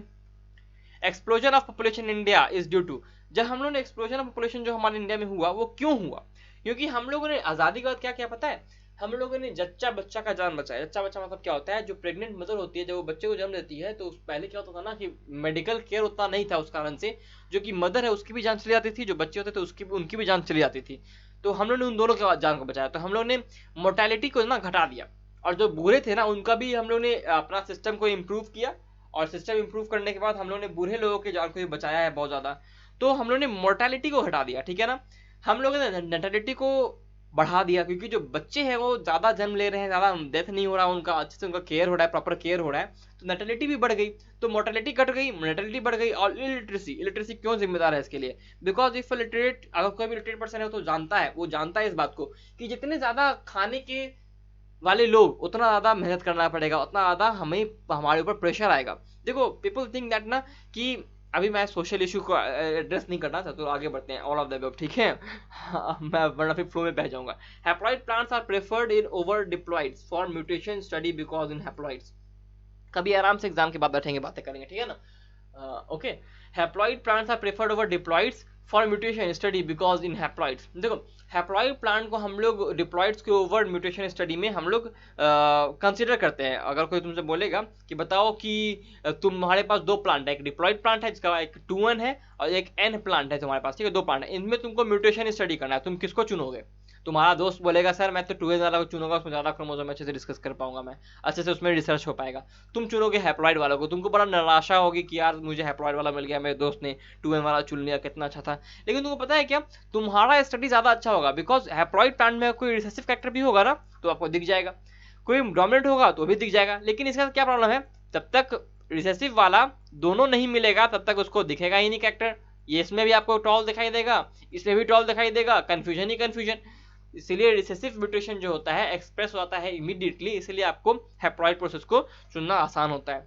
विच of the following statement is true? कौन सा स्टेटमेंट इसमें से ट्रू है बताना है, ठीक है। The positive hydrostatic pressure, the positive hydrostatic pressure is called turgor pressure, यही ट्रू है, ठीक है ना। देखो क्या होता है, एक सेल है, एक सेल में हमारे पास, अरे यार सेल कैसे बनाता हूं मैं यार, रुको करता हूं उसको clear.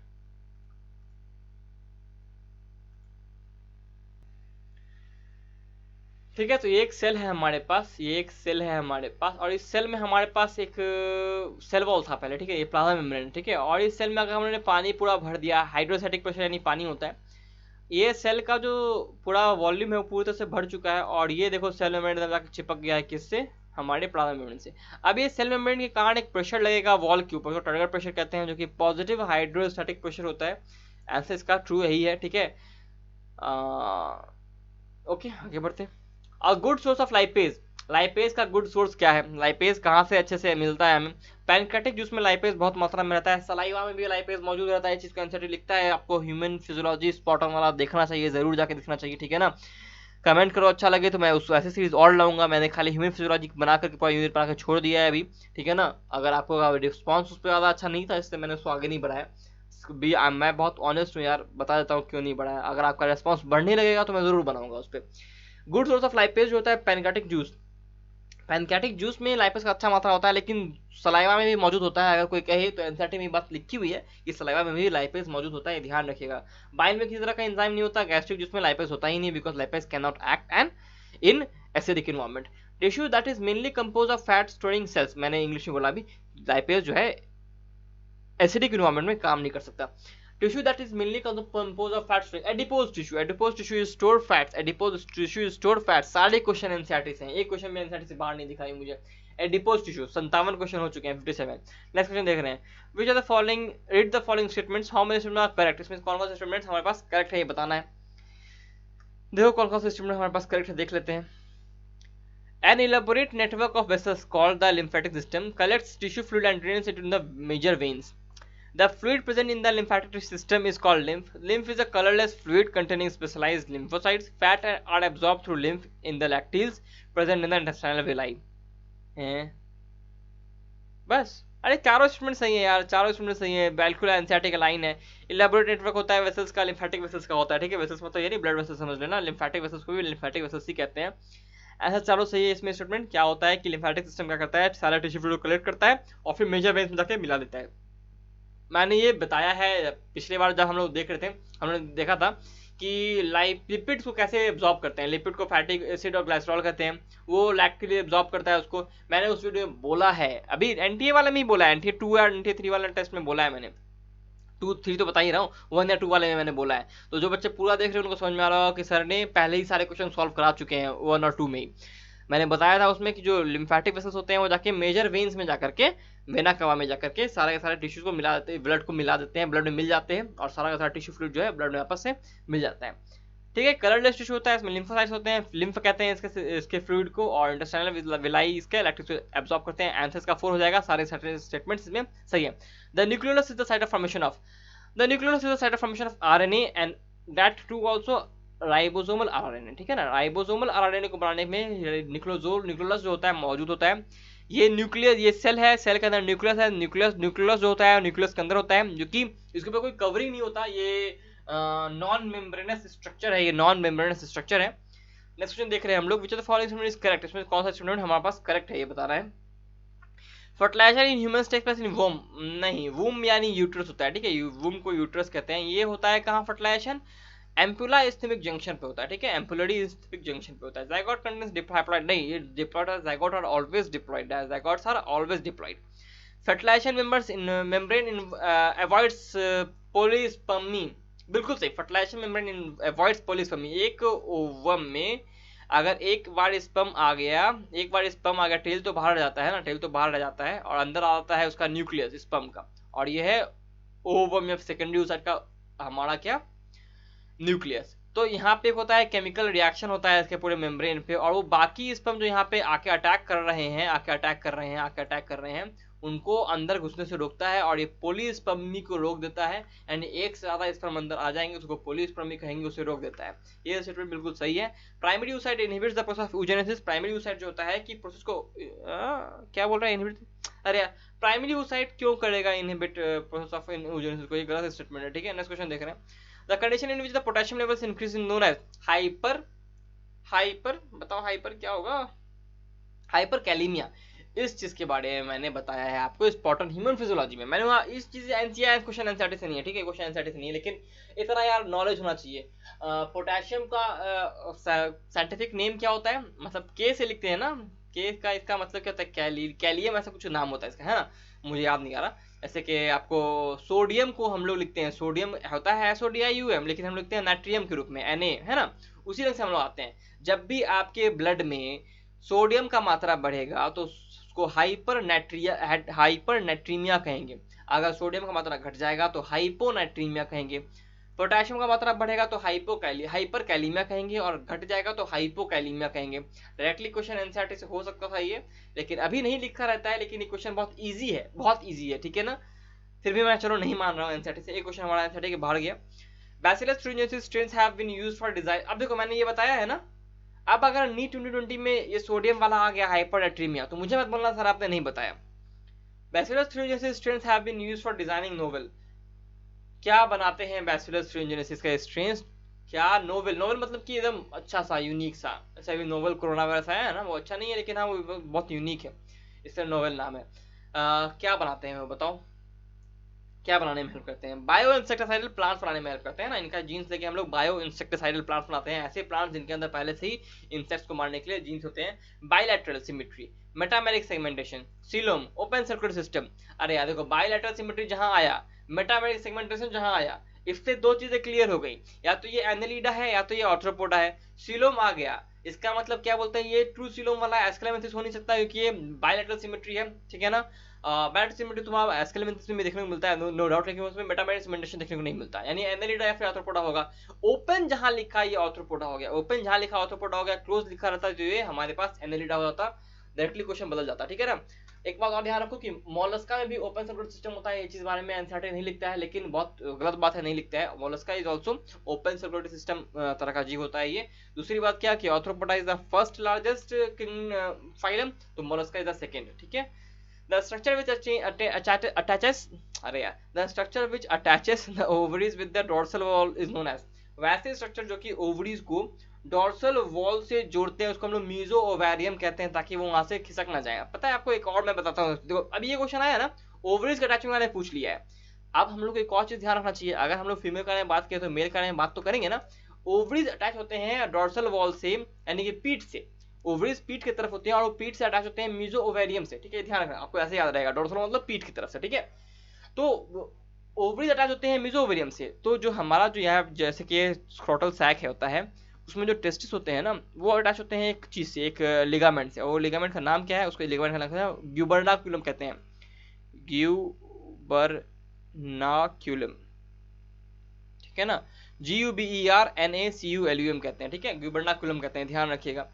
Which part is not of hind brain का पार्ट कौन सा नहीं है, हिंड ब्रेन का पार्ट इसमें से कौन सा नहीं है? Thalamus is the part of front brain, ठीक है ना, तो ये नहीं होगा, ठीक है ना, फोर ब्रेन, फ्रंट ब्रेन बोल रहा हूँ, फोर ब्रेन का पार्ट है थैलेमस, इसके नीचे होता है हाइपोथैलेमस, ठीक है ना। सेरेबेलम इज अ पार्ट, पांचफेराई, यही तीन तो पार्ट होते हैं हिंड ब्रेन में। ओके, नेक्स्ट क्वेश्चन देख रहे हैं, cryoprotein is produced by, Bacillus thuringiensis के द्वारा क्रायोप्रोटीन प्रोड्यूस होता है। ये चीजें बहुत इंपॉर्टेंट क्वेश्चन, देखो एक ही क्वेश्चन दे रहा है बार बार, बेटी कॉटन बेटी कॉटन बेटी कॉटन वाला क्वेश्चन आ रहा है, ये क्वेश्चन बिल्कुल भी आदमी ने, किसी भी टीचर ने सेट नहीं किया है, ये एक ऐप ने सेट किया है, अपने मन से सेट किया गया है। The most important function of inflorescence is to help in attract insects for cross pollination, ठीक है ना। इन्फ्लोरेसेंस का हेल्प सबसे ज्यादा इंपॉर्टेंट क्या होता है, लेंथ ऑफ प्लांट थोड़े बढ़ाता है। मान लो कि एक प्लांट है इतना बड़ा है, उसमें एक यहाँ पे फ्लावर लगा, यहाँ पे फ्लावर का बहुत सारा गुच्छा लग गया, अलग ढंग से लगा हुआ है, ठीक है ना, मानते हैं कॉर्डिंग ढंग का फ्लावर है, फिर कैपिटिकुलम है, ठीक है ना, फिर कह सकते हैं इसको हम लोग हाइपेंथोडियम कह लो, वर्टिसिलास्टर कह लो, बहुत सारा इन्फ्लोरेसेंस होता है ना। लेकिन प्लांट का हाइट बढ़ गया क्या? नहीं। डिस्पर्सल ऑफ सीड्स में क्यों हेल्प करेगा भाई? डिस्पर्सल ऑफ सीड्स होने के पहले तो ये बना खत्म हो चुका होता है, क्योंकि सीड्स बनेंगे तो फ्लावर तो झड़ जाएंगे, फ्लावर का तो कोई काम ही नहीं हुआ। रिड्यूस ऑफ पॉलन ग्रेन्स, ऐसा कुछ नहीं होता, पॉलन ग्रेन्स भी नहीं के काम में हेल्प नहीं करता। Attracting insects of cross pollination के लिए, अट्रैक्ट करने के सुंदर दिखाई देता है ना, तो क्रॉस पोलिनेशन में हेल्प करने में मदद करता है।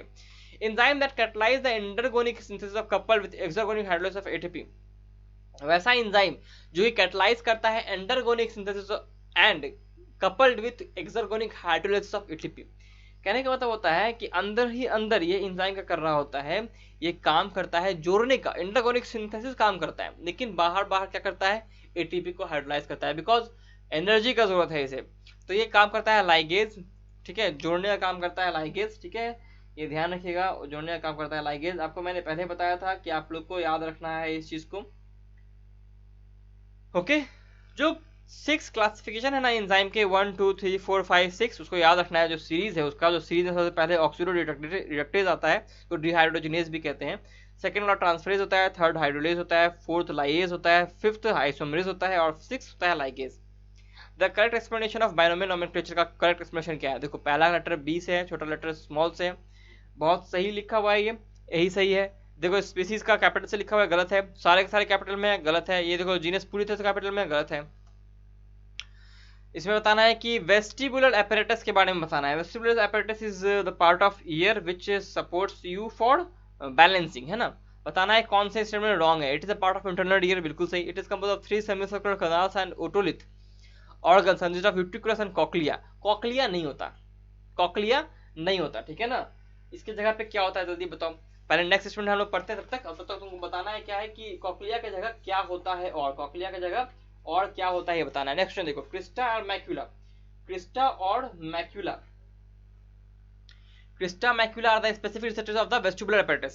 ये बिल्कुल सही है, ठीक है। It is responsible for the maintenance of balance of the body, बिल्कुल सही, मैंने ही बताया बैलेंस ऑफ बॉडी होता है। कौन सा गलती हो गया, कॉक्लिया गलती हो गया। यूट्रिकुलस का क्या होता है, सैक्यूलस होता है, ठीक है ना। यूट्रिकल एंड सैक्यूल होता है दो पार्ट, ये चीज मैंने बताई है ह्यूमन फिजियोलॉजी में। स्पॉट ऑन वाले में खाली बी गलत होगा, आंसर इसका बी हो जाएगा। NADP plus is reduced to NADPH in, किस साइकिल में NADP प्लस को NADPH में बदल देते हैं हम लोग, ये होगा HMP साइकिल में होगा, ठीक है ना। HMP साइकिल में होगा तो कहते हैं हम लोग hexo monophosphate pathways, hexose monophosphate pathway में ये काम करते हैं। ये क्वेश्चन एनसीईआरटी के बाहर से याद रखिएगा इसे, ठीक है ना। हेक्सोज मोनोफॉस्फेट पाथवे, इसमें क्या होता है, ग्लूकोज मॉलिक्यूल हम लोग डिग्रेड करते हैं, ठीक है ना, टू प्रोड्यूस 12 मॉलिक्यूल हम लोग प्रोड्यूस करते हैं इसमें NADPH2 का, ठीक है, ध्यान रखिएगा इसका। इसको हम लोग शंट भी कहते हैं, ठीक है ना, इसको शंट भी कहते हैं, इसको वार्बर डिकिंस ने खोजा था, ये ध्यान रखिएगा। आगे बढ़ते हैं। Plants with ovaries have only, दो क्वेश्चन हमारे आंसर से बाहर हो गया। Plant with ovaries have only one और few ovaries are generally exploited by, यानी कि प्लांट जिनके पास फ्यू ओवरीज होते हैं, plant with ovaries having only one और फ्यू ओव्यूल्स, इनके पास कुछ ही ओव्यूल्स होते हैं। देखो मान लो कि एक प्लांट है, प्लांट में कुछ ओवरीज है, कुछ ओवरीज है, कुछ ओवरीज है, और हर ओवरी में ना कुछ ही ओव्यूल है, एक दो या फिर एक, ओनली फ्यू, वन या फिर एक ही, एक है या फिर कुछ एक दो है। किससे होता है, विंड से होता है। डायरेक्टली एनसीईआरटी क्वेश्चन, एनसीईआरटी में डायरेक्टली लिखा हुआ है कि यूनिलोक्यूलर ओवरी जो होता है हमारे पास, सिंगल ओव्यूल वाला ओवरी जो होता है वो हमारे पास मेनली एनिमोफिली वाले फ्लावर में देखने को मिलता है, जिसमें एयर के थ्रू पॉलिनेशन होता है, यानी कि विंड के थ्रू, ठीक है। In the number of chromosome in root cell is 14, root cell में 14 होता है, रूट सेल यानी कि 2n is equal to 14। What is the number of synergy, synergy is what haploid cell, ठीक है, synergy is what haploid cell, इसमें 7 हो जाएगा। Of an ovule of that parent, 7 हो गया, ठीक है, कोई दिक्कत नहीं। सिनर्जिड क्या होता है, एम्ब्रायो सैक में देखो ऐसा होता है, ये हो गया हमारे पास एग सेल, किनारे हो गया सिनर्जिड, इसमें होता है फिलीफॉर्म apparatus, ठीक है, सारे के सारे NN होंगे, यानी कि S7 होगा, और ऊपर होता है 3 एंटीपोडल सेल्स, ये भी क्या होगा, NNN होगा। Select the correct, sex linked traits appear more frequently in females, जो सेक्स लिंक्ड ट्रेट्स होते हैं वो ज्यादा फ्रीक्वेंटली फीमेल्स में अपीयर होते हैं। ये बात बड़ा गलत वाला बात है, ठीक है ना, ये बात बड़ा गलत वाला बात है, नहीं होते ऐसा, बिकॉज ह्यूमन फीमेल्स तो कैसे होती हैं, डबल एक्स होती हैं, उनके पास दोनों ही एक्स क्रोमोसोम जो है खराब रहेगा ना, खराब कहने का मतलब ऐसा नहीं है, तो डिफेक्टेड रहेगा। मान लो इसमें कोई जीन कलर ब्लाइंडनेस वाला जीन लेते हैं, दोनों में ही अगर मौजूद रहेगा ना तभी दोनों वो फीमेल जो है कलर ब्लाइंड होगी, एक में रहेगा तो होगी ही नहीं, वो डोमिनेंट नहीं होगा, रिसेसिव वाला शो नहीं कर पाएगा अपने आप को, तो इसीलिए फीमेल बस कैरियर रह जाएगी। तो सेक्स लिंक कैरेक्टर जो होते हैं ना आसानी से मेल में आते हैं, ना कि फीमेल में। Colour blindness is cause due to proper formation of, नहीं इन प्रॉपर फॉर्मेशन से कैसे बन जाएगा कलर सेंसिटिव सेल का, कलर ब्लाइंडनेस फिर थोड़े होता। Human females have double dose of X chromosome, बिल्कुल सही बात। Drones bees are produce sperm, नहीं देखो, ड्रोन बीज खुद अपने आप में हैप्लॉइड होते हैं, ठीक है, तो वो स्पर्म को प्रोड्यूस करेंगे माइटोसिस के द्वारा, ठीक है, ध्यान रखिएगा। ये है आंसर सी इसका। इसी वीडियो में हम लोग खत्म करने वाले हैं चैप्टर को, ठीक है ना, ज्यादा 1.25 घंटा लगेगा, 15-20 मिनट लगेगा, कितना देर हुआ देखते हैं, टाइम देखने दो, 1 घंटा 13 मिनट हो चुके हैं ना, तो अभी 1.5 घंटे में खत्म हो जाएगा। Which of the following option represents the correct blood flow? Correct blood flow, pulmonary circulation, pulmonary circulation मतलब क्या होता है कि उसमें क्या आना चाहिए, हमारे पास लंग्स आना चाहिए, ठीक है। देखो क्या होगा, पल्मोनरी सर्कुलेशन कहाँ से स्टार्ट होगा, हमारे पास ये हार्ट है, तो हार्ट में हमारे पास ये कुछ यूं पार्ट दिख रहा है आपको, ठीक है ना। अब क्या होगा हमारे पास कि राइट वेंट्रिकल से ब्लड निकलेगा, जाएगा लंग्स में, और वो लेफ्ट आर्ट्रियम में आएगा, ऐसे कहते हैं पल्मोनरी सर्कुलेशन।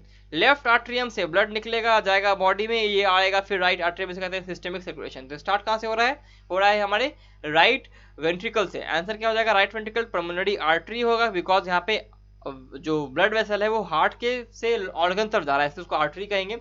जा किस ऑर्गन तक रहा है, पल्मोनरी यानी कि लंग्स तक जा रहा है, इसलिए पल्मोनरी आर्टरी कहेंगे। ऑर्गन से हार्ट की तरफ आने वाला वेसल को हम लोग वेन कहते हैं, और आग कहाँ से रहा है, तो पल्मोनरी से आ रहा है, यानी लंग से आ रहा है, इसलिए हम लोग उसको पल्मोनरी वेन कहेंगे। आएगा कहाँ पे, लेफ्ट आर्टरी में आएगा। आंसर क्या हो जाएगा इसका, बी। नेक्स्ट क्वेश्चन देख रहे हैं हम लोग, formation of gametophyte directly from sporophyte without meiosis, meiosis के बिना, म्यूसिस के बिना, विदाउट म्यूसिस, स्पोरोफाइट का, स्पोरोफाइट से गैमेटोफाइट बन जाना, स्पोरोफाइट से गैमेटोफाइट बन जाना, इसे कहते हैं हम लोग एपोस्पोरी। ठीक है, एक ट्रिक बताता हूँ, ठीक है आप लोग को, क्या बन रहा है देखो तो, गैमेटोफाइट बन रहा है, गैमेटोफाइट बन रहा है, कहां से बन रहा है, स्पोरोफाइट से बन रहा है, कहेंगे एपोस्पोरी। ठीक है ना, स्पोरोफाइट से बन रहा है तो एपोस्पोरी। अब देखो गैमेटोफाइट से स्पोरोफाइट बन जाएगा विदाउट एनी फ्यूजन। ठीक है ना, देखो यहाँ पे म्यूसिस के बिना बन जा रहा है गैमेटोफाइट ना, तो गैमेटोफाइट यहाँ पे 2n हो जाएगा। ठीक है, यहाँ पे स्पोरोफाइट n ही रह जाएगा, बिकॉज गैमेटोफाइट से बिना किसी फ्यूजन के बन जा रहा है हमारा क्या, स्पोरोफाइट। तो यहाँ पे किससे बन रहा है, गैमेटोफाइट से बन रहा है ना, इसलिए कहेंगे इसको एपोगैमी, एपोगैमी कहेंगे इसको। ओके, ध्यान रखिएगा। तो एपोगैमी एपोस्पोरी कैसे याद रखना है, तो जिससे बन रहा है वही नाम में आएगा, स्पोरोफाइट से बन रहा है एपोस्पोरी कह रहे हैं। ठीक है, नेक्स्ट क्वेश्चन देखो, fern prothallus is developed from, fern का प्रोथैलस किससे डेवलप होता है, तो फर्न का प्रोथैलस जो होता है ना, वो क्या होता है जरा बताओ मुझे, फर्न का प्रोथैलस क्या होता है। फर्न क्या है, टेरिडोफाइट है ना, फर्न क्या है, टेरिडोफाइट है। ओके, एलेटर्स कहाँ होता है, मर्कैंचा में देखने को मिलता है, ब्रायोफाइट्स में देखने को मिलता है। ये हो गया यहाँ पे स्पोर। ठीक है, स्पोर से डेवलप होता है प्रोथैलस। ओके, और इस प्रोथैलस क्या है, गैमेटोफाइट है। नेक्स्ट क्वेश्चन देख रहे हैं हम लोग, हार्ट शेप भी होता है ये। नेक्स्ट क्वेश्चन देख रहे हैं ना, bonding between deoxyribose and base in pyrimidine nucleoside molecule is, देखो जब बॉन्डिंग होता है डीऑक्सीराइबोज में यानी कि डीएनए में और बेस में, एंड बेस इन पैरामिडीन जो कि पैरामिडीन न्यूक्लियोसाइड मॉलिक्यूल है। ठीक है ना, तो वो कैसे होता है, वो कैसा बॉन्ड होता है, कौन सा बॉन्ड होता है, तो देखो कार्बन 1 जो होता है ना, जो कि हमारे पास ये जो आपको दिख रहा है शुगर मॉलिक्यूल जो होता है हमारे पास, जो कार्बन 1 वाला जो होता है ना, सेकंड कार्बन नहीं, 1 वाले कार्बन से ना हमारा नाइट्रोजनस बेस अटैच होता है। ठीक है, तो ये नाइट्रोजनस बेस से होता है 1,1 ग्लाइकोसाइडिक लिंकेज होता है। Photo periodic stimulus received by leaves, ये मैंने अभी तो बताया था कल वाले लेक्चर में, photo periodic stimulus is received by leaves. ठीक है ना, और हार्मोन्स कौन प्रोड्यूस करता है, लीव्स ही प्रोड्यूस करता है। और ये कहाँ जाता है, फिर ये जाता है हमारे मेरिस्टेम में, और वहाँ स्टेम मेरिस्टेम जाकर के वो फ्लोरल बड बनाता है फ्लावरिंग करने के लिए। तो ये सारे क्वेश्चन देखो यार, रिपीटेड क्वेश्चन है। ठीक है, पिछले टेस्ट से ही। Match the following vegetative propagation दिखाना है हमने को। ब्रायोफाइलम, ब्रायोफाइलम में क्या होता है, एपीफाइलस बर्ड्स होते हैं ब्रायोफाइलम में। हमारे पास क्या होता है, एपीफाइलस बर्ड होता है। एपीफाइलस मतलब क्या हो गया, फाइलस मतलब होता है लीफ, लीफ में बर्ड्स है, लीफ बर्ड्स होते हैं। डी का सी का एस हो जाएगा, सी का एस देखो कहाँ है, सी का एस बस यहाँ पे है ना, और कहीं भी सी का एस नहीं है, आंसर हो गया सी हमारे पास। ठीक है, बाकी आप लोग देख सकते हैं डेलिया क्या है। सोलानम ट्यूबरोसम मतलब क्या हो गया, सोलानम ट्यूबरोसम मतलब हो गया हमारे पास क्या, पोटैटो। पोटैटो में क्या होता है हमारे पास, आईज होता है ना, पोटैटो में आईज होते हैं, यानी कि वो ऑक्सिलरी बर्ड होता है, ये हो गया। फिर हमारे पास बी यानी कि ए यानी डलिया, डलिया में क्या हो गया, डलिया में हो गया फैसिकुलेटेड ट्यूबरस रूट, फैसिकुलेटेड रूट्स डलिया में देखने को मिलते हैं हम लोग को। पिस्टिया में क्या होता है, ऑफसेट होता है, Pistia is a water plant है ना, हाइड्रोफाइट होता है। In a dicotyledonous system the sequence of tissues from outside to inside, outside to inside आना है हमें। ठीक है ना, आउटसाइड टू इनसाइड आना है, और अंदर में देखो फ्लोएम फ्लोएम पेरिसाइकिल फ्लोएम दिया हुआ है, तो पेरिसाइकिल वाला नहीं होगा, ज्यादा ऑप्शन में फ्लोएम लिखा हुआ है, तो आंसर हमारा फ्लोएम वाला ही होगा। मैंने ट्रिक बताया है आपको, ये वाला है ना, बताया कहाँ बताया है, 14th क्वेश्चन में मैंने बहुत सारे ट्रिक डिस्कस किया आप लोगों के साथ। आंसर सी नहीं होगा, ज्यादातर फ्लोएम लिखा है तो फ्लोएम ही होगा। फिल्म फिल्म पेरिसाइकिल, ज्यादातर फिल्म लिखा हुआ है, देखो 3 ऑप्शन में फिल्म था, तो पेरिसाइकिल का ऑप्शन नहीं होगा, तो यही दोनों में इसको एक आंसर होगा। अभी दोनों में से चुन लेना है। पहले होगा फिल्म, फिल्म में हमारे पास तीनों ग्रुप आ गए, फिर आएगा हमारे पास क्या, एंडोडर्मिस, एंडोडर्मिस का क्या आएगा, पेरिसाइकिल आएगा, पेरिसाइकिल के बाद फ्लोएम आएगा, फिर आएगा जाइलम, फिर आएगा हमारे पास पिथ। आंसर हो गया सी। नेक्स्ट क्वेश्चन देख रहे हैं, the fruit is chambered developed from inferior ovary and has seeds with succulent testa, succulent testa के साथ इसमें टी सीड्स होती है। देखो एक याद रखना कि अनार में जो पोमेग्रेनेट होता है, अनार, ठीक है ना, अनार को और भी कुछ कहते हैं क्या, यार याद नहीं आ रहा, चलो छोड़ो छोड़ो छोड़ो। पोमेग्रेनेट में जो कि फ्लैशी जो आप लोग फ्रूट्स खाते हैं ना, जिसका रस निकलता है, वो टेस्टा होता है, वो सीड कोट होता है। ठीक है ना, तो ये ध्यान रखिएगा, सीड कोट जो होता है वो होता है सैक्युलेंट, उसमें जूस भरा रहता है और उसको हम लोग खाते हैं। ठीक है, ये ध्यान रखिएगा, ये कोई पेरिकार्प नहीं है, ये सीड का टेस्टा है, तो यहाँ पे आएगा आंसर सी। ठीक है, what is the role of complement in the body defence, what is the role of complement in the body defence, complement का बॉडी डिफेंस में क्या काम है, कॉम्प्लीमेंट का बॉडी डिफेंस में क्या काम है पता है आपको? हमारे बॉडी में ना बहुत सारे तरह के प्रोटीन्स होते हैं जो कि हमारे ब्लड प्लाज्मा में होते हैं, प्लाज्मा मेम्ब्रेन के ऊपर होते हैं, और ये सब मिलके बनाते हैं कॉम्प्लीमेंट सिस्टम। ये सब मिलके बनाते हैं कॉम्प्लीमेंट सिस्टम। ये कॉम्प्लीमेंट सिस्टम के जो प्रोटीन्स होते हैं ना तभी एक्टिव होते हैं जब हमारे ऊपर कोई अटैक होता है, चाहे किसी एलर्जन का, चाहे किसी इम्यून रिस्पॉन्स का, चाहे कोई इन्फ्लेमेटरी रिएक्शन होता है, तो ये प्रोटीन्स जो है ना एक्टिव हो जाते हैं। तो ये जो कॉम्प्लीमेंट सिस्टम है क्या चीज़ में हेल्प करता है हमें? ये हेल्प करता है हमें सेल के लाइसिस कॉज करने में, यानी कि सेल को खत्म करने में हमें ये हेल्प करता है, ठीक है ना। ये क्वेश्चन भी एनसीईआरटी से बाहर का है, लेकिन कॉम्प्लीमेंट सिस्टम के बारे में एनसीईआरटी जिक्र जरूर करता है कि कॉम्प्लीमेंट सिस्टम भी होता है हमारे बॉडी में, लेकिन होता है एक्सप्लेन नहीं किया है।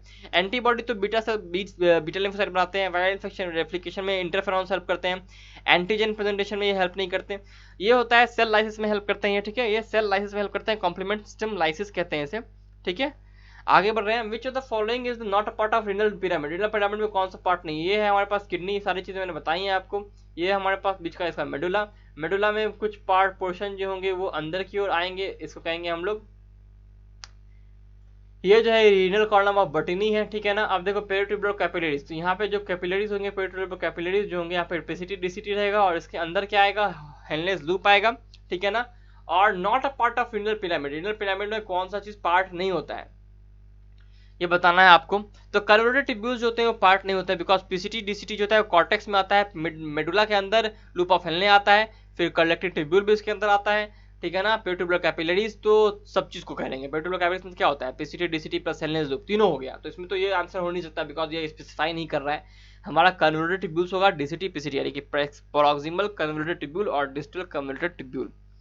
In contrast to annelids, platyhelminthes show absence of body cavity. Annelids are true coelomatic organism and platyhelminthes are acoelomatic organism, ठीक है ना। यूसिलोम होता है एनालिड्स में, प्लैटीहेल्मिन्थ्स में कोई सिलोम नहीं होता, लेकिन प्लैटीहेल्मिन्थ्स जो है पहले ट्रिप्लोब्लास्टिक एनिमल्स हैं, और एनालिड्स जो है ट्रिप्लोब्लास्टिक एनिमल्स दोनों हैं, लेकिन यहाँ पे एब्सेंस होता है बॉडी कैविटी का प्लैटीहेल्मिन्थ्स के अंदर, ठीक है ना। और वो किसमें होता है? वो एनालिडा में मौजूद होता है।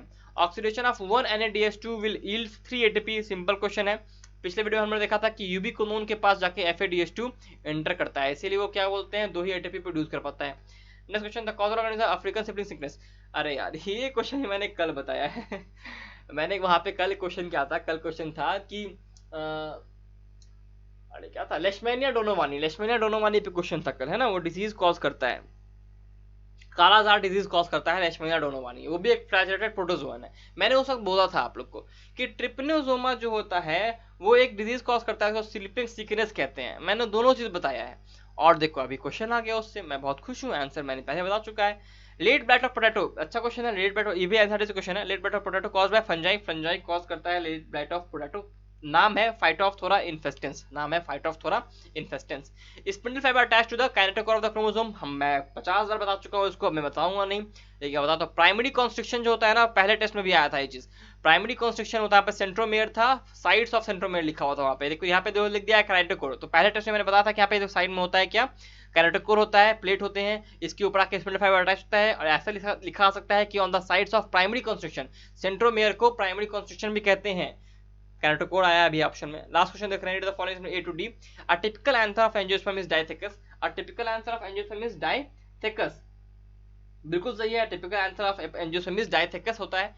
Egg episode consist of 2 antipodals, नहीं यार, एंड 2 एंटीपोडल्स कैसे, 3 एंटीपोडल्स होते हैं, लेकिन एग एपेटस में एंटीपोडल्स को हम लोग काउंट ही नहीं करते हैं, काउंट ही नहीं करते हैं। एग एपेटस पता है किससे बनता है? एग सेल से बनता है, और 2 सिनर्जिड से बनता है, और 3 एंटीपोडल्स तो सामने में होते हैं। ये है हमारे पास एम्ब्रायोसैक ये है एग एपेटस, ठीक है, और ये पूरा का पूरा एम्ब्रायोसैक है। तो एग एपेटस में एंटीपोडल्स होते नहीं, और वो 2 तो होते ही नहीं है, 2 तो ऐसे भी 2 नहीं होंगे, 3 ही होंगे।